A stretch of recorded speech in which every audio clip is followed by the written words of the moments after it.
Chapter 950. 1 in a million, they would pretend to pass by or go shopping, hoping to coincidentally encounter the lady of the Tian family. What if Lady Tian was still available, and he still had a chance? However, Hongxi became increasingly annoyed as she noticed many people aimlessly loitering around the Tian family's residence. She recognized some of them. It was exasperating. They acted as if they didn't know each other. Noble families, princes, kings, and even monarchs laughed at them behind their backs, mocking their attempts to reach beyond their station and surpass their own worth. They went to great lengths to make it happen. How humiliating! Elder Miss, with her proud nature, would never fall for their schemes. Soon, the time for the spring examination arrived. The sky was clear, without a cloud for miles. The sun shone brightly, and a gentle breeze blew, refreshing without causing heat. It was the perfect time. In the middle of the night, Qiao, Li Xia, and Li Qiao stood outside the courtyard, watching as Xiao Yunduan boarded the wagon. As the wagon driven by Songsher departed, it soon disappeared around the corner of the alley. Qiao wasn't particularly superstitious, but in this moment, she clasped her hands together and began to pray. Xiao Yunduan had become a disciple of a master and had acquired valuable professional books and records from the Xie family for reference. He was already exceptionally talented. However, at this moment, Qiao, who had always been confident in him, began to doubt herself. After all, this was the spring examination. It was much more challenging than the college entrance examination. 1 in a million. Even if he was 1 in a million, success depended on luck. Young madam, our fifth master is incredibly capable. He will definitely make it. Yes, our fifth master is the provincial champion. Li Xia and Li Qiao tried to console Qiao. Qiao smiled. Though they were just words, they were comforting. She felt a bit relieved. All right, let's go home and wait for the good news. Her husband was the provincial champion and exceptionally talented. He had been fortunate to become a disciple of the Xie family and meet Xie Jingrong. His good fortune would continue. 9 days passed quickly as they awaited the intermediate results. When Xiao Yunduan returned home, Qiao couldn't sit still during the journey. She was too nervous to ask him anything. On the other hand, Xiao Yunduan appeared calm. Despite looking tired, he took Qiao's hands and smiled gently at her. Darling, I should have done well. Being an advanced scholar should be within reach. Suddenly, Qiao understood the situation. She nodded with a bright smile. Yes, young master, Xie spoke highly of my husband's knowledge, and we're all anticipating good news. There will be good news. Qiao raised her eyebrows and smiled. You should write a letter to the Qiao family and share the good news with them. Xiao Yunduan chuckled. That's a great idea. The two of them chatted and laughed, and gradually, Qiao began to relax. Xiao Yunduan was exhausted. He went home, took a shower, washed his hair, ate a bowl of porridge, and went to bed. He didn't wake up until the next afternoon.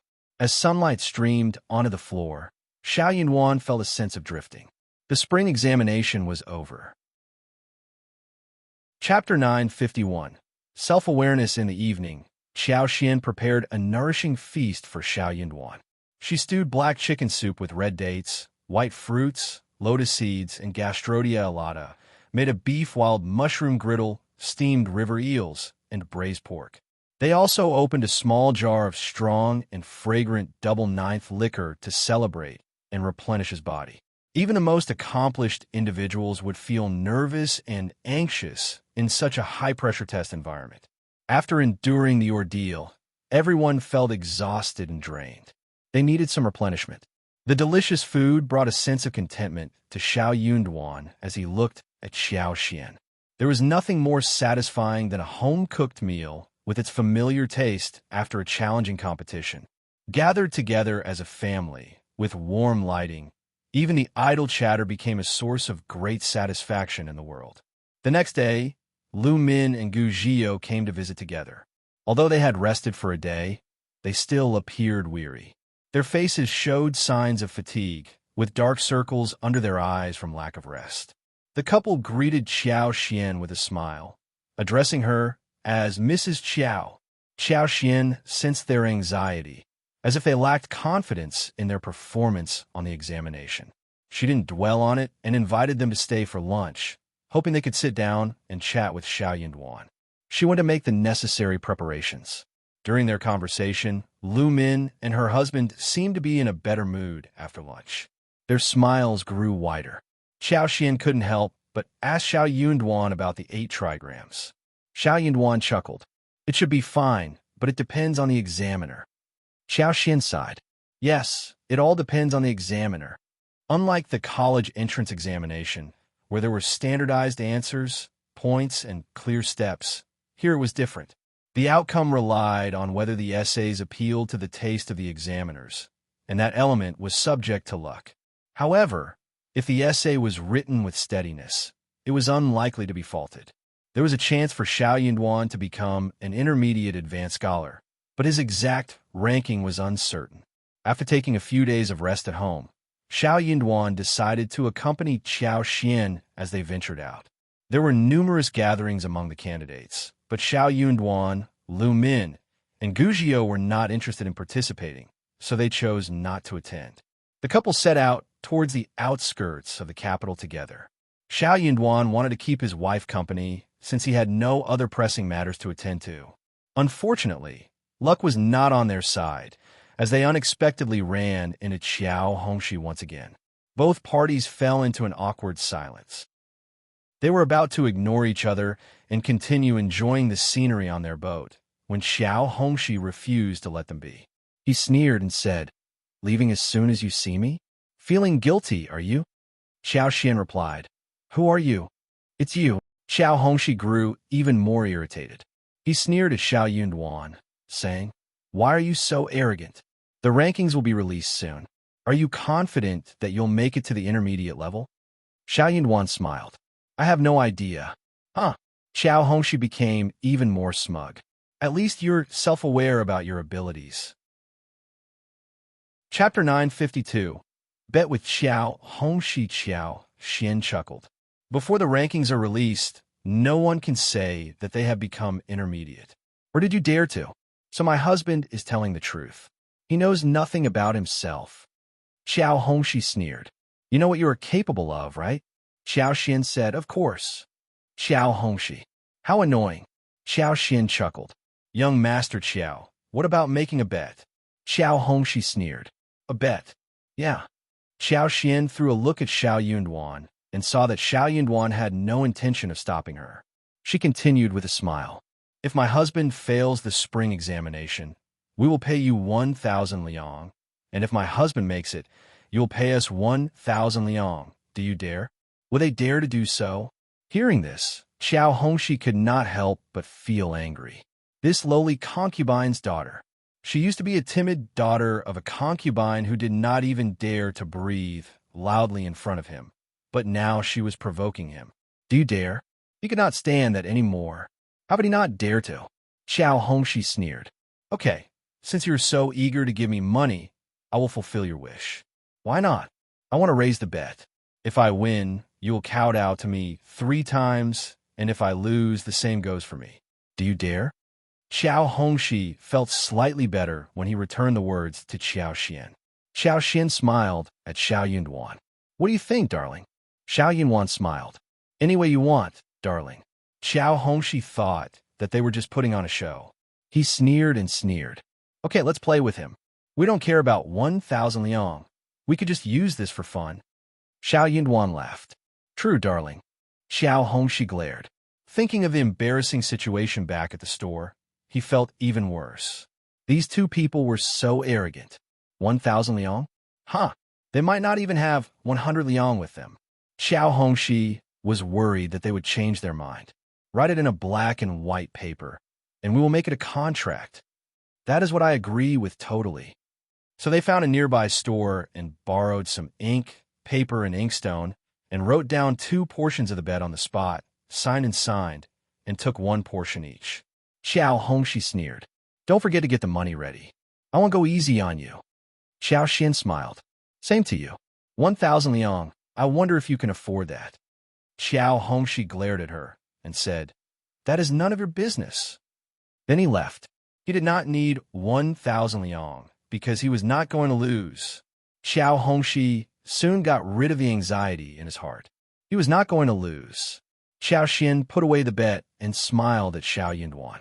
Darling, we are so lucky today. Someone offered 1,000 liang and 3 kowtows. Xiao Yunduan added, Darling, are you so sure that I can make it to intermediate? Xiao Xian said, Of course, I trust my husband. For some reason, she seemed to have regained her confidence after being stimulated by Qiao Hongxi. Her husband had never disappointed her. Xiao Yunduan felt his heart warmed.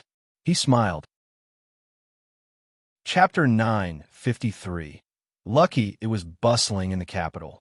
The tea houses, wine stores, and streets were abuzz with discussions about the spring examination of the year. The names of many popular candidates had already become well known. One particular piece of news that gained significant attention was the announcement by the Minister of Personnel's daughter that she was seeking a husband. It quickly became a hot topic of conversation. Meanwhile, the candidates themselves appeared increasingly confident as the exam progressed. Finally, the long-awaited moment arrived, the release of the results. Lu Min and Gu Zhio anxiously joined Xiao Yunduan and Xiao Xian, waiting for the outcome. Xiao Yunduan and Xiao Xian couldn't help but feel a sense of nervousness. Early in the morning, Lu Min, Gu Zhio, and Song's page boys headed to the location where the rankings were displayed, eager to see their positions. Time seemed to crawl by, and eventually, Songshi and the others returned home together. Their anxiety was palpable, and for a while, none of them uttered a word. However, beneath their apprehensive expressions, they all wore hopeful smiles. Lu Min couldn't contain her excitement and grabbed her page boy. Did you make it to the intermediate level? Not if you did. The page boy responded with an enthusiastic nod and a silly grin. Gu Zhio inquired, Are the 3 of us in the intermediate level? The 3 page boys nodded incessantly. Okay, that's fantastic. Ha, he did it. He finally advanced to the intermediate level. Yes, we did it. The servants knelt down and bowed, congratulating them. Finally, they could articulate their joy. Xiao Xian let out a sigh of relief, beaming as he handed red packets to Songshi and the others. They were all filled with immense joy. Brother Gu, Brother Qiao, tonight's celebration is on me. Let's enjoy ourselves. Lu Min exclaimed. That's fantastic, ha! Gu Zhio responded, sharing in the excitement. They laughed heartily, their spirits soaring, before entering the room and taking their seats. They invited Songshi and the other 2 to join them, eager to hear about the rankings and the atmosphere of the examination hall.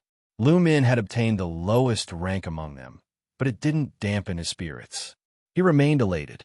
Becoming intermediate was already a remarkable achievement in itself. Out of the 3,000 participants, only 180 would secure a place in the intermediate level, and even ranking among the bottom 180 was considered a rare accomplishment. Gu Zhio and Xiao Yunduan had achieved positions in the middle range. Gu Zhio felt fortunate to have attained a decent rank, bringing him great happiness. However, Xiao Yunduan's ranking surprised them both. The more they discussed Xiao Yunduan's performance, the more they realized the disparity between them. They had previously regarded Xiao Yunduan as a good friend, but now their admiration for him grew. His knowledge far surpassed theirs. Both Gu Zhio and Lu Min pondered over what they should say to Xiao Yunduan. They felt a mix of awe and concern. Xiao Yunduan himself had confidence in his abilities, believing that he would reach a high rank within the intermediate level, despite being in the middle range. They exchanged glances, feeling slightly awkward. They were unsure whether they should praise Xiao Yunduan or offer consolation. In the end, Gu Zhio smiled warmly. Remember, the imperial examination is yet to come, Brother Xiao. Give it your all. We're eagerly waiting to witness your exceptional talent. Yes, indeed, Brother Xiao, it seems you've been concealing your true abilities. Don't be too modest during the imperial examination. Lu Min added enthusiastically. Xiao Yunduan chuckled in response. You're too kind with your words. Deep down, he knew that Master Yun had advised him against taking unnecessary risks during the imperial examination.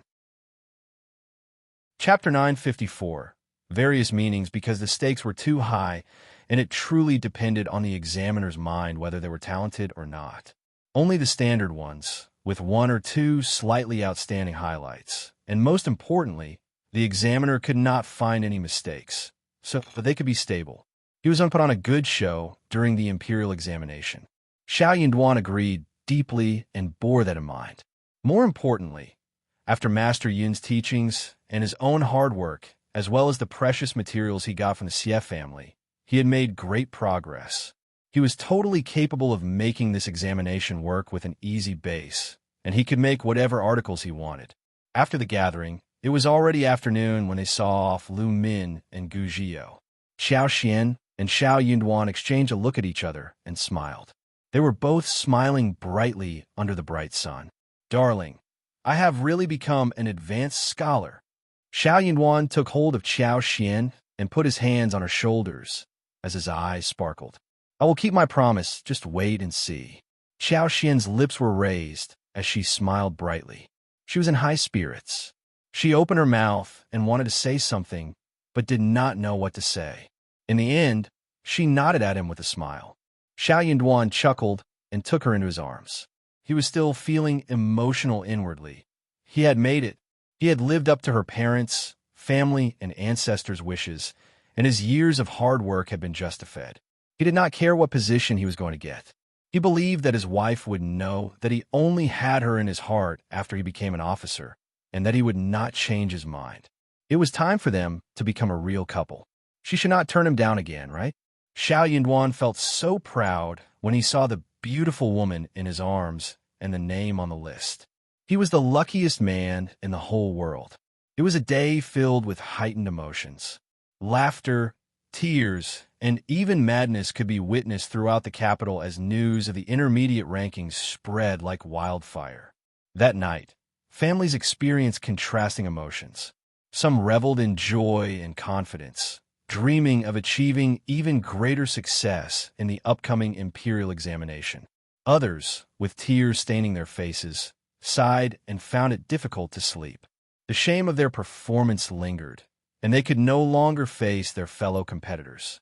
They awaited the day they could return to their hometowns, hoping to gather the strength to fight again in 3 years, or else abandon their pursuits. Such was the cruelty experienced when thousands of soldiers and horses crossed a narrow bridge. The imperial examination was scheduled to take place 3 days after the release of the rankings. Despite its significance, the atmosphere leading up to the examination was notably different. After all, even if one ranked last in the imperial examination, they would still carry the title. Most people were well aware of their position within the competitive intermediate field. Only those who were exceptionally ambitious or those who had already achieved advanced status remained motivated to establish their reputation in the intermediate examination. Prior to the imperial examination, Xiao Xian and Xiao Yunduan decided to seek financial debt from Qiao Hongxi. The reason? Gambling debts. Xiao Yunduan had a multitude of tasks to attend to after the imperial examination and lacked the time to address the issue himself. Moreover, being an official, it would be inconvenient for him to handle such matters personally. Chapter 955. The Qiao family. The following day, just as it was nearing time for work at Hanlin Academy, the couple intercepted Qiao Hongxi at the entrance. Qiao Hongxi appeared visibly annoyed, and the entire Qiao family seemed to be in a state of boredom.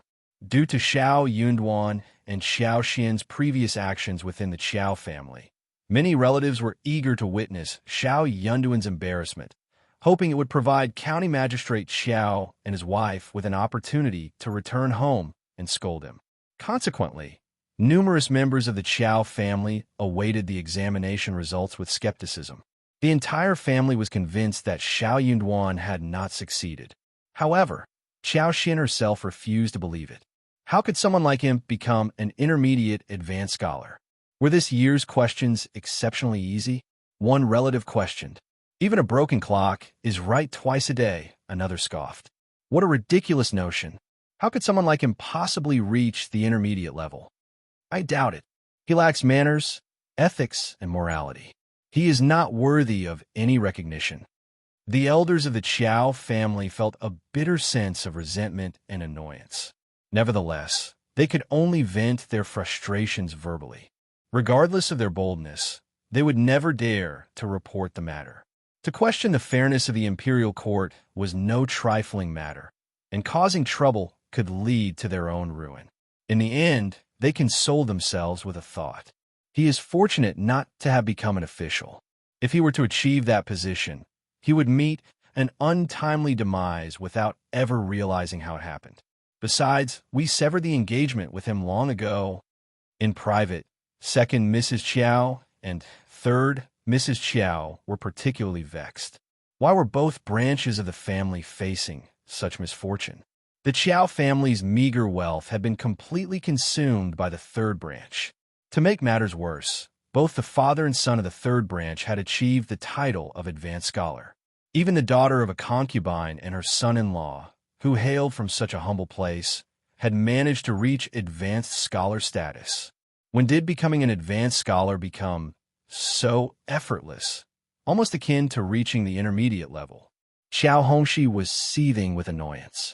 He had always held a sense of pride, firmly believing that he was a true genius. From being a child student to a cultivated talent, a recommended man, and ultimately an advanced scholar, he had surpassed even his father.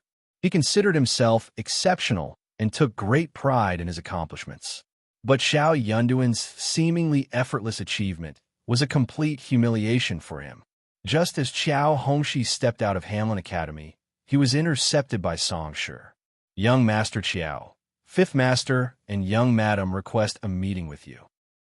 Hongxi recognized Shi and sneered. Xiao Yunduan may be an advanced scholar, but so am I. Let him know that it's far too early for him to show off in front of me. Advanced scholars with influential backgrounds are in an entirely different league. I have no interest in seeing them. Tell them to get lost. Hongxi felt a surge of satisfaction. Xiao Yunduan might have achieved the title of advanced scholar, but he had no means of making his way through. Perhaps he was feeling anxious and expected Hongxi to help him secure a favorable position. Dream on. Undeterred, Shi maintained a composed smile. Young Master Qiao, I'm not sure I understand what you're referring to. I simply want to remind you that you made a bet with Fifth Master and young Madam. They are curious as to when you plan on fulfilling your obligations, including offering the appropriate apology and performing the kowtow. Hongxi's face abruptly changed, startled by the reminder. He had completely forgotten about it. Well, not entirely forgotten. He had sensed a nagging feeling that he had neglected something important, but the specifics eluded him. Song's words served as a sudden awakening. Chapter 956. Debt with Hongxi infuriated. Hongxi sneered. What's the rush? I haven't reneged on my promise. Get out of here. Shi maintained his calm smile. Young Master Qiao, it would be best if you accompany me to meet our old master and young madam. Otherwise, it wouldn't look very good if I were to show up at Hanlin Academy with the bet tomorrow. Xiao Yunduan and Xiao Xian had informed him about the arrangement. Hongxi stiffened, his anger rising. How dare you? His smile widened. Why not? Debts should always be repaid. Hongxi cursed inwardly and glared at Shi. Let's go. He had no choice but to comply. If Shi truly appeared at Hanlin Academy with the bet, he would be left humiliated before his colleagues. Hongxi prided himself on his knowledge and advancement, but many secretly harbored jealousy and ostracized him. If they were to learn of this situation, his situation would only worsen. Meanwhile, Xiao Xian and Xiao Yunduan had secured a private room at a nearby tea house, not far from Hanlin Academy. They were happily sipping tea and engaged in lively conversation. Witnessing this, Hongxi's fury intensified. How could that lowly concubine's daughter deserve such treatment? Young Master Qiao, please have a seat. When you plan on fulfilling your end of the bet? Xiao Xian wasn't the same person she used to be, nor was she the concubine's daughter who had been restrained by the Qiao family. Therefore, she harbored no fear of Hongxi's dark glare or twisted expression. Hongxi knew he couldn't show his face in the next life if it were up to her. Upon hearing her words, Qiao Hongxi sneered. Why are you so worried? Haven't you seen money before? Qiao Xian maintained her smile. Yes, I have seen money before, but the money won from the bet holds a different significance. It is clearly stated in black and white, young Master Qiao. Just say the word, or else we'll have to go to Hanlin Academy to collect it ourselves. Qiao Hongxi's expression darkened. Where's he going to find 1,000 liang? His monthly salary at Hanlin Academy was a mere 10 liang, and he had no means of earning extra income. 5 liang had to be paid to the intermediate every month, leaving him with only 5 liang. He had to save for a long time to afford good pens, ink, paper, inkstones, folding fans, jade pendants, sachets, hairpins, belts, and other miscellaneous items. It was only through his parents' occasional financial support that he could indulge in these exquisite and beautiful things. Every time he received money, he would prioritize buying these beautiful items. Additionally, he often had to attend various social events, leaving him with no money to spare. Moreover, how dare a lowly concubine's daughter threaten him? He had no intention of giving them any money. Why, that was merely a joke, and you took it seriously? Don't forget that I am your elder brother by blood. Our parents will be returning soon, and you should think about how to explain this to them. Qiao Hongxi snorted. There were no outsiders present, and he was merely being shameless. Qiao Xian found it inconvenient that there were no cell phones in this era to record such situations. People like him should be recorded for all to see. She wanted to reveal his true nature to the world. Xiao Yunduan spoke calmly. Officer Qiao and Madam Qiao can go to the capital, but that has nothing to do with us. You wrote the letter yourself, and the senior members of the Qiao family have signed it. You cannot simply back out now. Qiao Xian's smile persisted. What about you? Do you want us to return the money to you at Hanlin Academy, or to the Qiao family? Or perhaps you would like to report us to the governmental office? If you find any errors, ads pop up, ads redirect, broken links, non-standard content, etc., please let us know report so we can fix it as soon as possible. Chapter 957. Short-sighted Qiao Hongxi gritted his teeth and said with a dark look, Xiao Yunwan, you are an advanced scholar now, and Qiao Xian is part of the Qiao family. I don't believe that you dare to come to the Hanlin Academy to stop me or report me to the governmental office. You don't want a reputation anymore? Qiao Xian said curiously, Interesting, isn't it right to pay back what you owe? We are siblings in blood, aren't we? You owe us money, and you are not afraid of ruining your reputation, so I am definitely going to let you pay back. Xiao Yunduan said, Just tell us, are you giving it to us or not? You don't have to worry about us. Qiao Hongxi exclaimed angrily, Are you all so short-sighted? Indeed, Qiao Xian chuckled. As long as we witness your humiliation, we will be satisfied. Call it short-sightedness if you like. Qiao Hongxi became increasingly infuriated, turning to Xiao Yunduan and questioning whether Qiao Xian's words were true. Xiao Yunduan cast a tender and affectionate glance at Qiao Xian. That's what my wife says. Qiao Hongxi couldn't help but think that these two individuals were utterly insane. Xiao Yunduan seemed to care little about his own reputation and future, so what was the point of becoming an advanced scholar? In Xiao Hongxi's opinion, someone as foolish as Xiao Yunduan did not deserve to be an officer. He should be exposed for his incompetence.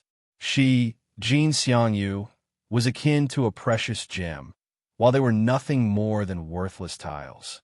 It wasn't worth engaging in direct conflict with them. Qiao Hongxi finally admitted defeat. She didn't want anyone else to discover this humiliating incident, not at Hanlin Academy, nor within her own family. If Madame Yuezheng, her uncles, aunts, and cousins would learn of this, they would surely mock her. Besides, 1,000 liang was not an amount the intermediate would pay on her behalf. After pondering for a moment, Qiao Hongxi reluctantly said, I don't have that much money at the moment. It will take me approximately 2 months. In less than 2 months, her parents would return to the capital. Her mother must have saved up a considerable amount, and by that time, she could borrow some money from her mother to repay the debt. Feeling cornered, Qiao Hongxi had no choice but to appease his mother. He He didn't want to reveal the truth to her. Xiao Xian and Xiao Yunduan understood his predicament. They exchanged a knowing glance, and Xiao Xian smiled. That is acceptable, but you must provide a written agreement to ensure you won't go back on your word. Qiao Hongxi glared at her resentfully. He didn't want to write the agreement, but he knew he had no other option. Fine. As for the remaining 3 kowtows, can we proceed now? There's no need to delay, right? Xiao Xian suggested. Qiao Hongxi flushed with anger. You insolent girl, don't push it too far. Xiao Yunduan gave him a cold stare. My wife is the spouse of an advanced scholar. Qiao Hongxi, show some respect, or I won't hold back. To curse at his wife and hit him for no reason. What else could Xiao Yunduan do?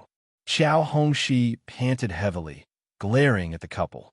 He had never experienced such humiliation before, and the fact that he had brought it upon himself made Qiao Hongxi almost feel like he was going to cough up blood. What on earth was wrong with him? Why did he say something so foolish?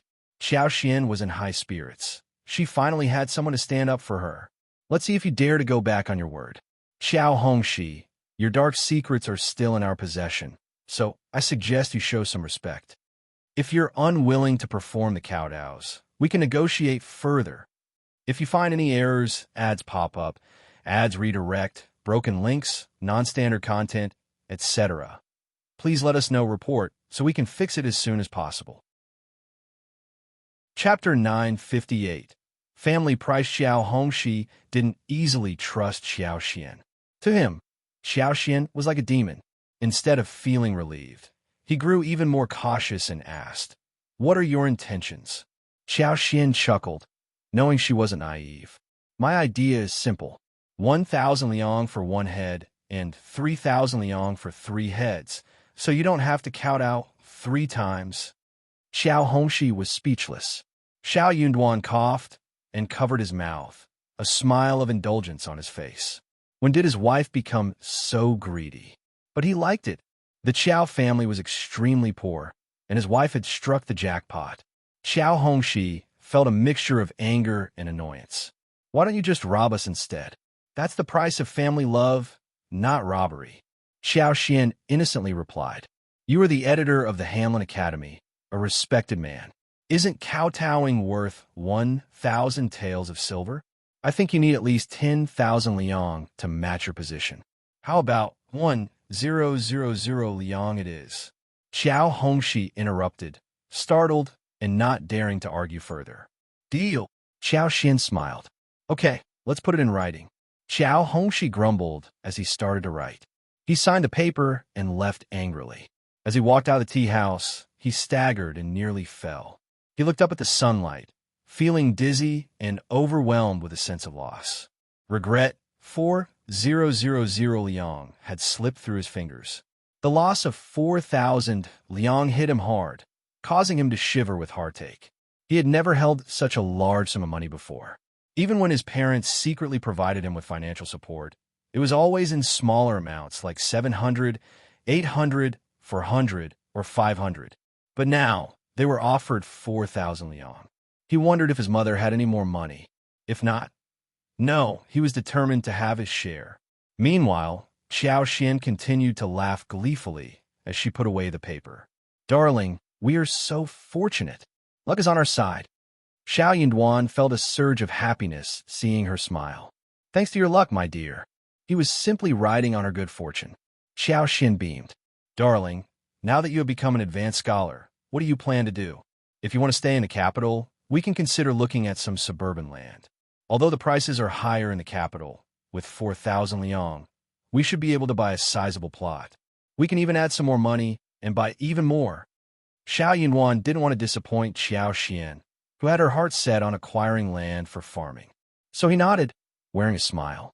Xiao Xian felt twice as elated at the thought of the Qiao family gifting her such a substantial sum, which she could use to purchase land.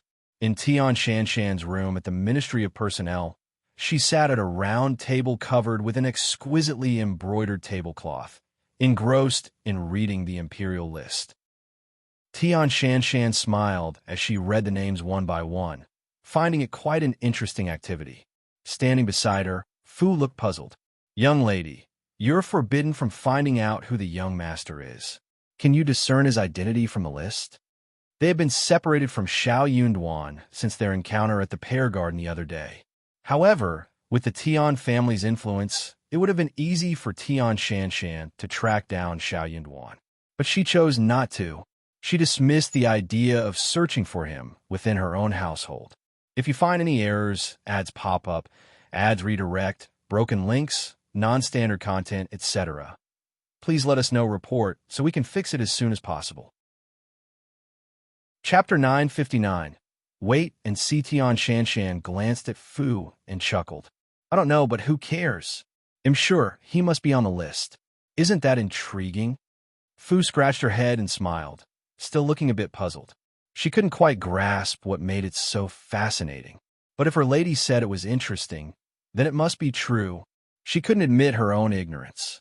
If you say so, then it must be true. Tian Shanshan glanced at her and smiled. The young girl was naive. She was adorable, but not the brightest. She had no clue about what was happening, and Tian Shanshan had no interest in explaining it to her. She wasn't short-sighted. The person she liked couldn't have possibly failed to become an intermediate advanced scholar. She hoped he might even achieve the top position. She believed that his name must be on the imperial list at that very moment. As she looked at the names, she thought about the man she liked, who might become her future husband, and it filled her with even more happiness. The mysterious sense of destiny was too marvelous. She simply needed to savor it quietly. Just imagine, in the future, when they were together, they could reminisce about this day. That would be a remarkable twist of fate. The imperial examination was about to commence, and she was eager to observe. The atmosphere during the examination wasn't as tense as the imperial examination itself, but after all the hard work they had put in, everyone hoped for a favorable ranking. As the day arrived for them to enter the Hall of Supreme Harmony, they all felt a sense of solemnity. Xiao Xian, on the other hand, had no need to worry about the ranking examination, so she had a leisurely day. They were busy preparing delicious food at home, eagerly awaiting Xiao Yunduan's return so they could enjoy it together. In the following days, when the rankings were announced, they embarked on various outings within and outside the city, marveling at beautiful sights and purchasing local specialties. They had a wonderful time. Little did they expect that Xiao Yunduan would become the Primus. Xiao Xian and Xiao Yunduan were both stunned when they heard the news. It wasn't until they bid farewell to the officer, Lu Min, and Gu Zhio, who came to offer their congratulations, and exchanged pleasantries with the neighbors who had gathered to witness the celebration, that they closed the door. It was then that Li Xia and others knelt down to offer their congratulations and rewards. Yet, even at that moment, they couldn't quite believe it. Xiao Yunduan knew he had performed well and believed he would rank highly. But to be the Primus? That was beyond his expectations. Even now, he was still in a state of disbelief. Xiao Xian was taken aback. Darling, I have become the wife of the Primus? Oh my God, I am the wife of the Primus. Xiao Yunduan chuckled and took her in his arms, twirling her around. Yes, you are the one and only Mrs. Primus, the first in 3 years. Xiao Xian couldn't help but burst into laughter. Xiao Yunduan held her hands. From now on, there will be even greater achievements, all for you. A bright smile spread across Xiao Xian's face. The two of them exchanged a glance and felt an overwhelming sense of joy. However, within the Ministry of Personnel, chaos ensued. The day before the results were announced, Tian Shanshan sketched Xiao Yunduan's face and asked her father to find out if the Primus was indeed the same man she had in mind. Tian Shanshan was skilled in various arts, such as playing the zither, chess, calligraphy, and painting. With her remarkable memory, she could vividly depict Xiao Yunduan's appearance on paper. If you find any errors, ads pop up, ads redirect, broken links, non-standard content, etc., please let us know report so we can fix it as soon as possible. Chapter 960. Elder Miss Tian. It was a simple matter for the Minister of Personnel to acquire the rankings of the newly appointed scholars before their official release. Upon hearing that the Primus was named Xiao Yunduan, The minister instructed someone to compare the portrait with the distinguished gentleman. As Elder Miss words reached their ears, the servants immediately understood the situation. After confirming that it was indeed the same person, they hurriedly made their way to the Tian family to deliver the momentous news. Word quickly spread. It turned out that the man who had captured Elder Miss' attention had become the Primus. Elder Miss Tian, you have excellent taste. It's a match made in heaven. Destiny. Destiny. What a remarkable tale. Primus Qiao is incredibly fortunate. I can't help but feel envious. Xiao Yunduan's name swiftly circulated throughout the capital, making him the fastest and most revered Primus in the history of the Qin dynasty. Understandably, many people sought to uncover his background. Before long, the issue surfaced. Primus Qiao was already married, and his wife had accompanied him to the capital for the examination, standing by his side. This revelation left everyone stunned. They were speechless. Whenever the imperial examination candidates arrived in the capital, the focus was solely on the candidates themselves. No one cared about their marital status or the presence of their spouse. The situation gave rise to numerous divorces. The idea of a wife accompanying her husband to the capital for the examination was unheard of and highly unusual. Women were not accustomed to such extensive travel, and few men were willing to undertake such a long journey with their wives. However, fate seemed to have played a role. Oh my, Primus Qiao is already married. This is, in my opinion, Primus Qiao's family cannot be compared to Elder Miss from the Ministry of Personnel. They are worlds apart. But they're still a married couple. What will Elder Miss do? Such a dreadful predicament. I wonder if Primus Qiao regrets it. No. Could it be a misunderstanding? I have never heard of anyone bringing their wife to the capital for the examination. Is it even allowed? I'm not sure, and no one else seems to know either. Perhaps it is a misunderstanding. But how can that be? A fellow townsman of Primus Qiao even visited their residence and witnessed it firsthand. What they said must be true. The Tian family felt a mixture of embarrassment and frustration. The matter had been significant from the start, and at this point, it could no longer be concealed. Those individuals who had held a grudge against the Tian family were likely reveling in their misfortune behind closed doors. Officer Tian's face darkened as he snapped at Tian Shanshan. You are nothing but trouble. Why didn't you find out if he was married? What are we supposed to do now? Madame Tian sympathized with her daughter and spoke with anger. Shanshan has been treated unjustly. Old master, we must find a solution. Officer Tian sneered. What other options do we have? It's too late to seek a divorce now. But we can't abandon Shanshan like this, can we? What else can I do when my heart is not in it? If you find any errors, ads pop up, ads redirect, broken links, non-standard content, etc., please let us know report so we can fix it as soon as possible. Chapter 961. Looking down at her, Tian Shanshan listened to her parents' argument with a cold expression on her face. After a moment, she spoke in a cold tone. Father, there's a solution to every problem. Primus Qiao is not married, and this is all a misunderstanding. If he comes forward and clarifies the situation, everything will be resolved. Officer Tian and Madame Tian were taken aback by her words. Madame Tian's eyes lit up. Yes, you're right. It's just a baseless rumor. Once Primus Qiao sets the record straight, the rumor will be dispelled. I believe someone must be envious of Primus Qiao and spreading false information. Officer Tian furrowed his brow and spoke in a deep voice. Shanshan, do you truly wish to marry Primus Qiao? His question surprised Madame Tian as well. She couldn't help but interject. Yes, Shanshan, you have so many eligible suitors among the noble young masters in the capital. You can have your pick. Primus Qiao is from a small town and lacks the qualifications to be compared to them. He simply isn't worthy of you. Tian Shanshan couldn't help but recall the events of that day.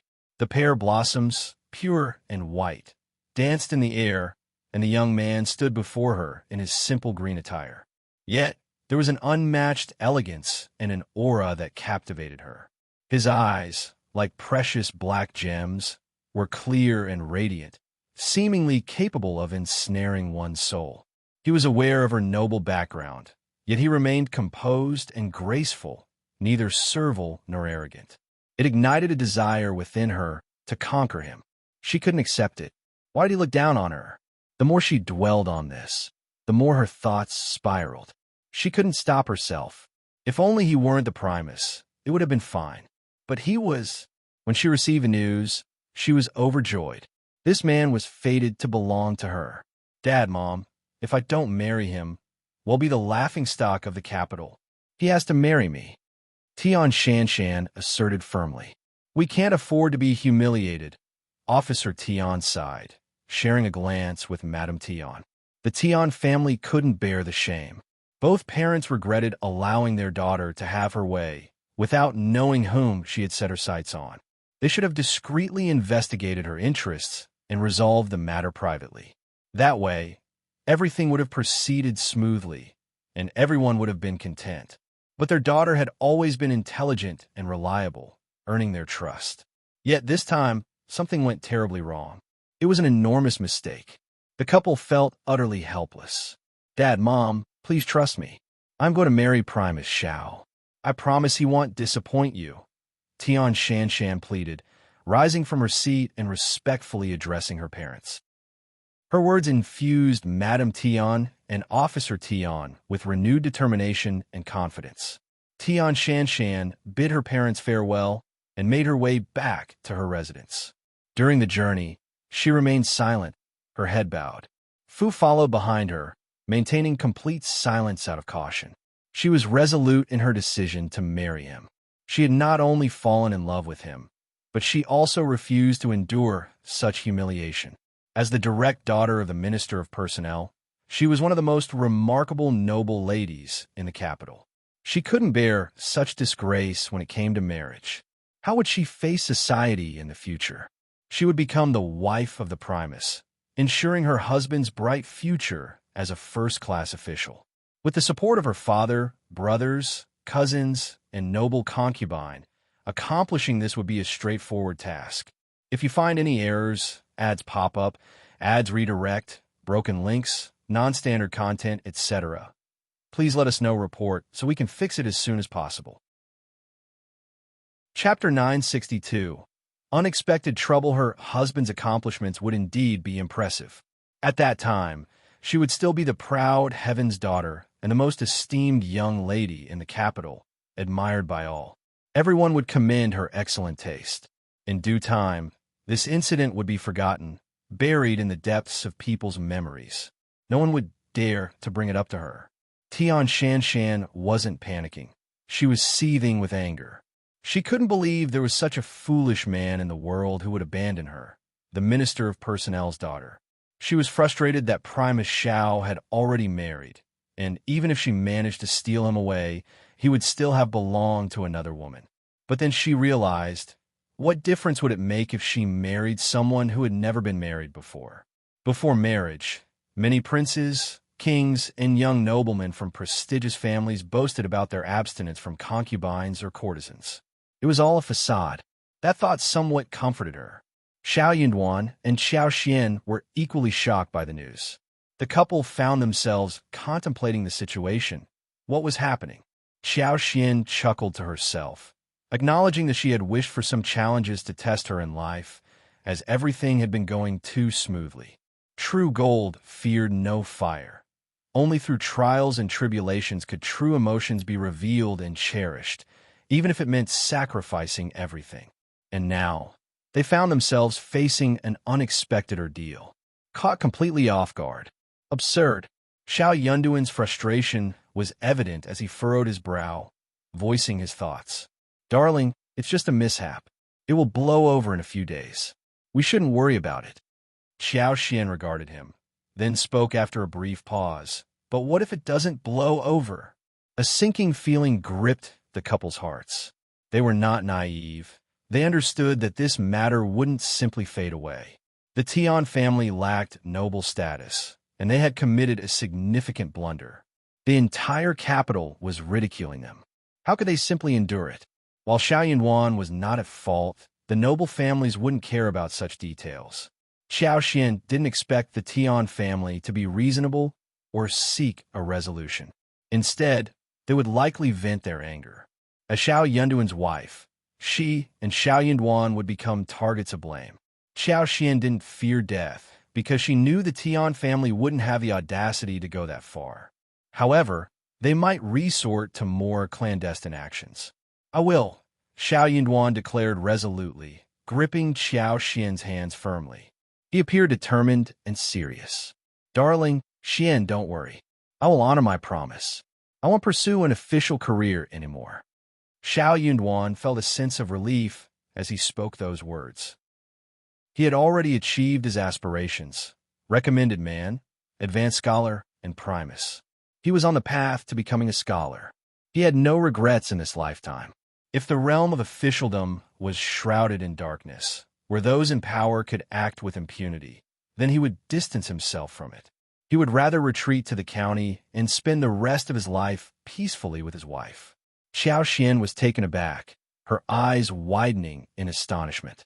"Are you certain? But I don't want that to happen. If you find any errors, ads pop up, ads redirect, broken links, non-standard content, etc., please let us know report so we can fix it as soon as possible." Chapter 963. When did you see her? He didn't want to abandon his ambitions and return to his hometown after achieving the title of Primus. Xian shared the same sentiment. She didn't want him to have any regrets in the future. "We aren't the ones at fault, so why should we bear the consequences? It's too early to make decisions. Let's observe the situation for now," Xian suggested. Xiao Yunduan smiled and agreed. "You're right. We're not there yet. Let's wait and see. But I'm being honest with you." Xian's heart felt a mix of sweetness and bitterness. She held his hands tightly and whispered, "We can discuss this later.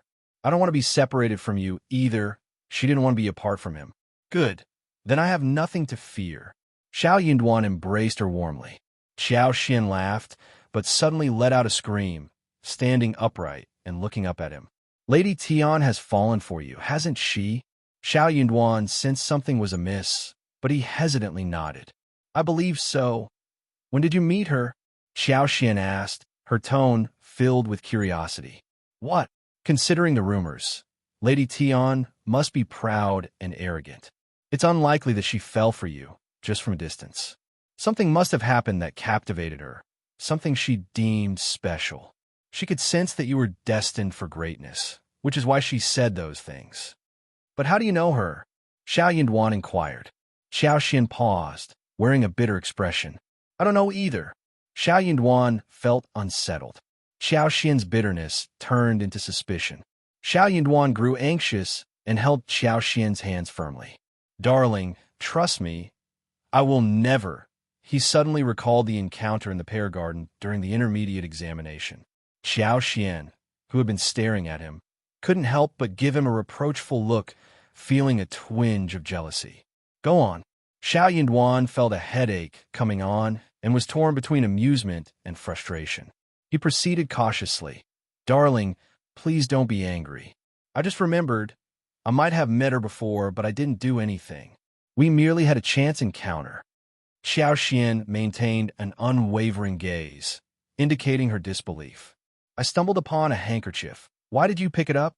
How did you do that?" "I didn't.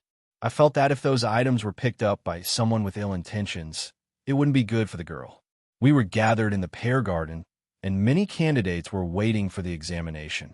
My heart softened, and I picked up the brocade handkerchief. Shortly after, a couple of maids and servants dressed as men appeared, seemingly searching for something. They caught sight of me." Xiao Yunduan spilled everything in one go, speaking earnestly. His words flowed so smoothly that it was evident he wasn't fabricating the story. "I only exchanged a few words with her, I swear. If I had known it would cause such trouble, I wouldn't have been so meddlesome. I shouldn't have returned the handkerchief to them. I should have burned it and disposed of it. Darling, please don't be angry. It's just my speculation. The Tian family may not be the master and servant." He genuinely had no idea. Xian felt a tinge of annoyance and playfully pinched him. It's your fault for being curious.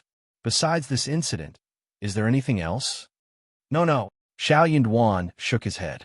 If you find any errors, ads pop up, ads redirect, broken links, non-standard content, etc., please let us know report so we can fix it as soon as possible. Chapter 964. No, are you sure? Think about it carefully. Absolutely not. They had already gone through enough trouble this time and couldn't afford to go through it again. Xiao Xian let out a sigh. If that's the case, then you must have encountered Lady Tian. Lady Tian could easily deduce that he was one of the candidates from the gathering they attended earlier, and he had recognized her as a woman disguised as a man, but he had no interest in her whatsoever, which would be quite intriguing for proud, noble ladies. However, at that time, Lady Tian might not have genuinely wanted to marry him. After all, an ordinary candidate in the imperial examination wouldn't capture the attention of a top-tier noble lady. He had to stand out. He needed to be at the very top of the Primus rankings at the very least. That was why Lady Tian had declared that no one should compete with her once the imperial examination results were announced. She wanted first pick. It was clear as day who she intended to choose. If Xiao Yunduan topped the Primus rankings, she would have chosen him. Otherwise, she would have made a mockery out of it. After all, she was one of the most prestigious noble ladies in the capital and could have her pick among the advanced scholars.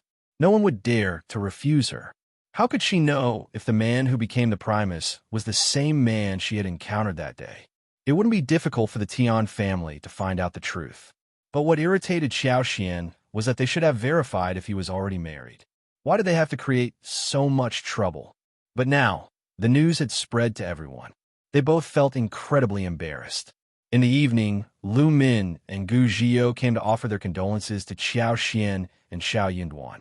Xiao Xian and Xiao Yunduan expressed their gratitude, but they also informed Lu Min and Gu Zhio that they planned to stay home for the next few days and didn't need any further visits. They didn't want to trouble others or involve them in their predicament. Lu Min and Gu Zhio sighed. Brother Xiao, sister-in-law, don't worry. This will blow over in a few days. We'll stay at the inn and avoid going out. If you need any help, just let Songsher know, and we'll be there for you. We might not be able to do much, but we can run errands or assist in any way possible. Xiao Yunduan expressed his gratitude for their kind offer. 2 days later was the auspicious day according to the zodiac, and the celebratory banquet was scheduled for 2 days after that. Once that day arrived, they would meet the emperor, attend the banquet, and then the official appointment would be announced. In other words, if they could make it through the next 2 days, everything would be fine. For the next 2 days, the couple decided to seclude themselves at home and avoid receiving any visitors. Xiao Yunduan believed that his fellow students would understand the sensitivity of the situation and likely refrain from visiting him during such an awkward time. They would probably keep their distance. That night, they didn't sleep well, but their hearts felt strangely closer. They became each other's pillar of support and solace, finding strength and motivation in their mutual devotion. The next morning, to their surprise, the Qiao family paid them a visit, and they were all there, present and accounted for. Madam Lady Qiao, Old Master Qiao, Second Old Master and his wife, and Qiao Hongxi, accompanied by a few male and female servants, arrived in 2 large carts with over 10 people. As they entered the yard and house, the space became noticeably crowded. Madam Lady Qiao and the other members of the Qiao family gazed at the couple with a mix of complex emotions in their eyes. There was a sense of disbelief, as if they couldn't fully accept the situation, yet there was also a trace of gloating satisfaction.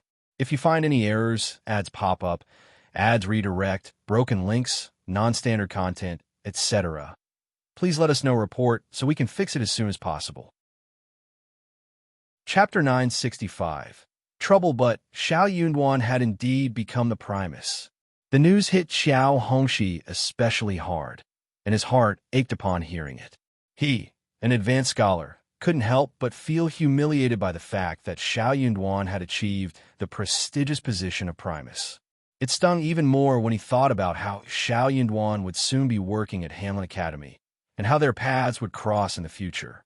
However, within a mere half day, news of Xiao Yunduan's accomplishments spread throughout the capital. He was being touted as the recommended man of the Tian family. In that moment, Hongxi couldn't help but feel a pang of jealousy. The thought of Xiao Yunduan's success and the attention he had garnered from the Tian family made him envious. But a mischievous smile crept onto Qiao Hongxi's face as he considered Xiao Xian's situation. It seemed like a fitting retribution. Xiao Yunduan and Xiao Xian had brought this upon themselves by crossing paths with the influential Tian family, and now they were trapped. However, the Tian family wasn't ready to let go of Xiao Yunduan, and thus, this is where they found themselves. Xiao Yunduan was soon to be married to the eldest daughter of the Tian family, and he would become a close cousin to the fourth prince. With the support of both the Tian family and the fourth prince, his future career prospects appeared smooth and promising. While others struggled and trembled with uncertainty, he had already moved forward. Qiao Hongxi's sense of bitterness intensified, but he had no choice. This was the reality of her life, and she had to accept it. How fortunate Xiao Yunduan was to have captured the attention of the eldest daughter.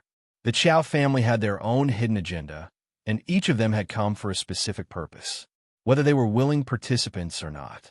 "What brings you here?"